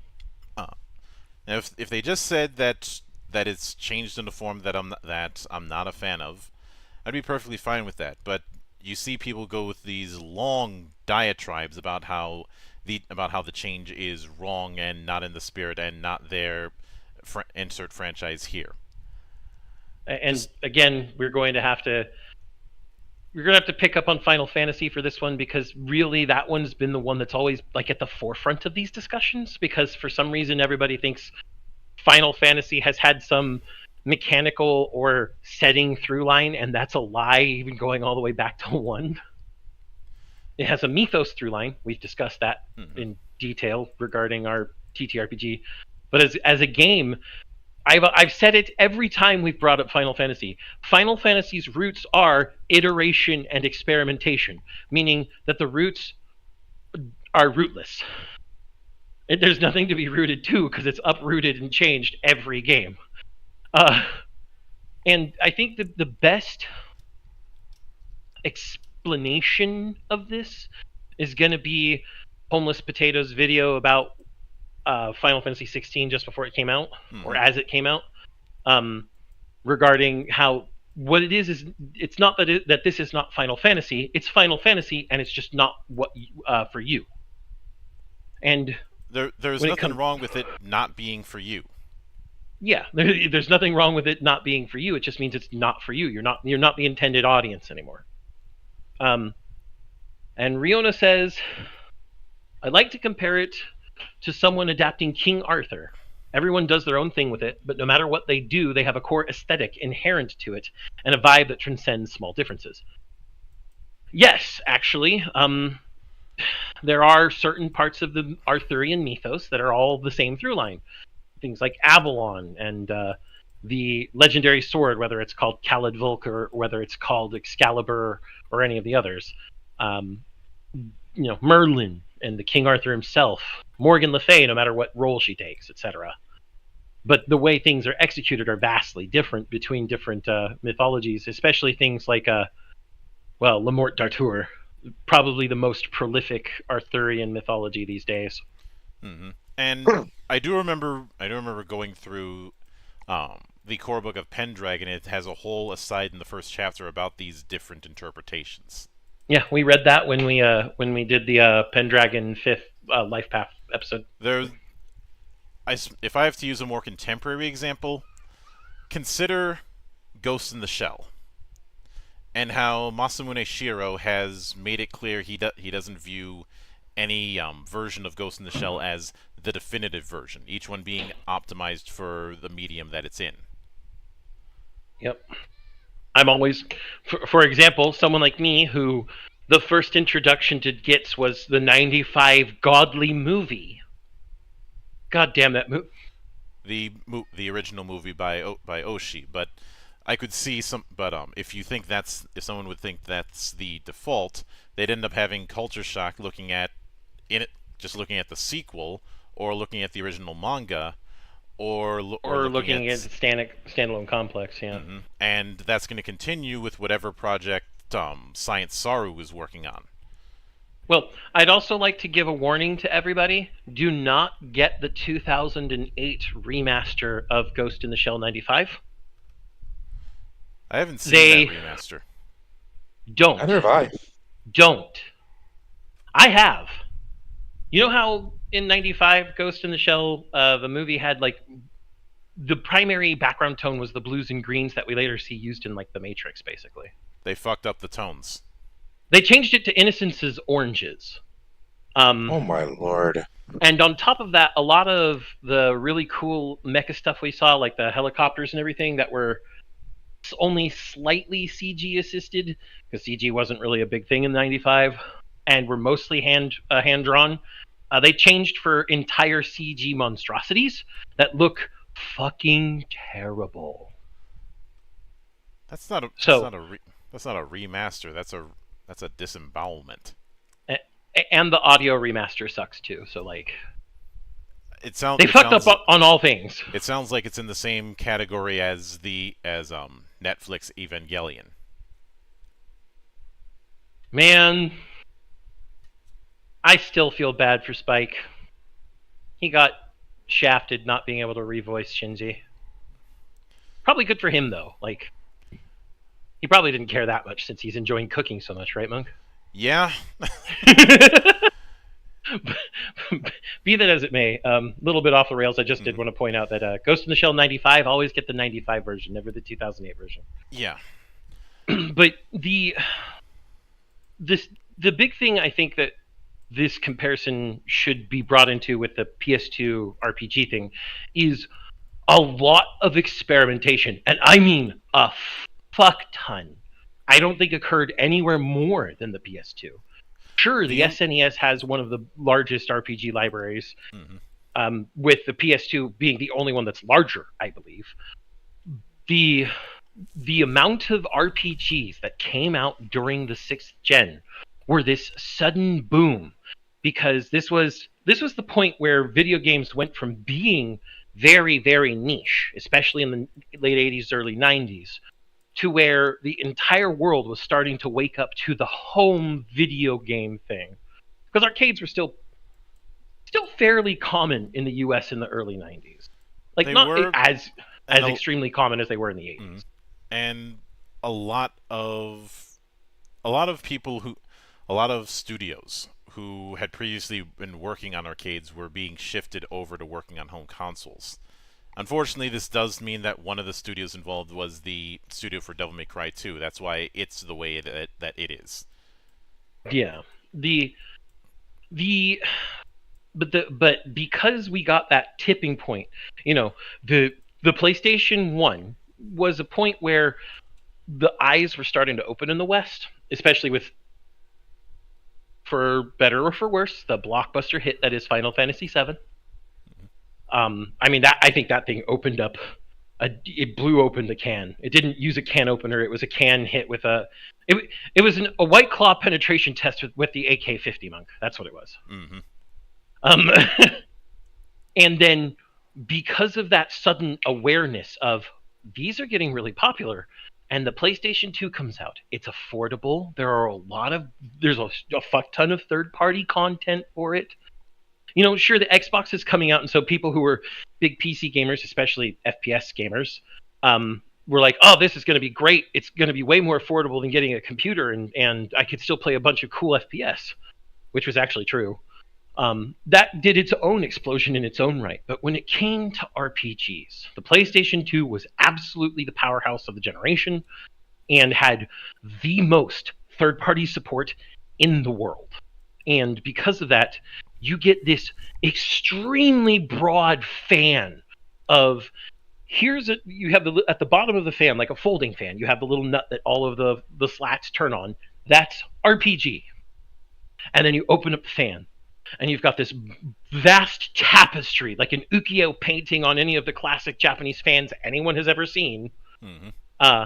Just this vast tapestry of what RPGs could be like, whether it was good or bad. The experimentation, the mechanical innovation, even the ability to push the hardware to its absolute utmost was a phenomenon we have not seen since. And I don't think we'll see unless and until a AAA crunch occurs. I think we are despite what some people can refuse to believe out of convenience, because it's good business for them to act like the whole thing is going to shit. we are seeing that variety and experimentation within the indies. We've been seeing it. We've been seeing it for years, and we're going to be seeing more of it. And I think that if that that is where it's going to be. No matter what sort of excuse that certain pundits who are on the outside looking in on this are going to claim. And I know I keep making the joke about Negrodamus, but I keep being right in these kind of situations because pattern recognition. But I think that's as strong of a coda as we're going to get for this particular episode. So that's going to do it for GeekWatch for the time being. And we will be back here around this time next week for a few more adventures within this kind of insanity. And don't worry about rambling too much. That's what we do here in the temple. You should know this. But yeah, Riona, rambling like the rest of us is accepted and expected. Don't worry. We love you for just who you are. Yep. Me love you long Precisely. But I have put up the schedule for this week, including a roundtable I've been looking forward to for the last couple weeks with me, Zan, and Nick. So that'll be fun. That'll be fun. That'll be fun. It'll be on Wednesday if you want to watch and/or potentially join in, Riona. Now I will note on Monday morning I am going to be doing some game streaming. I do not know what game I'm going to be streaming, and it's going to be really early in the morning because 9:45's got to be my cutoff. So it's gonna be at the ass crack of dawn when I end up doing that. If anyone is whatever game that someone is thinking I might end up streaming, you're probably wrong. The present company excluded because they're smart to how I work. But it is something I'm certainly looking forward to doing. And of course, there will be the continuation of Cloister on Saturday and GeekWatch next week. Those of you who are a fan of people in armored spandex, your presence is required for next week. I'll also a few hours before that I'll also be talking with the guys over at Verse Studio because they're another studio who's decided to ponder jumping off of the OGL bandwagon. Some of you may remember years ago I did an interview with Verse Online for the Book of Graces, and their Arklands setting with its own spell forging system, and they've been tooling around with the idea of doing their own thing. For various reasons I'll get into, but it's another case in point of what I've been talking about for the longest time, that this is the most interesting time to develop games. And if you don't want to develop, just being within the space of the development scene. Or you could pretend like the world is ending. That works. But anyone who does that is going to get rightfully mocked. You only get so far with that kind of thinking. But with that said, we will see you next week for GeekWatch. So until then, on behalf of the good brothers present and not present, my name is Mildra, I am your gaming monk, and join the watch.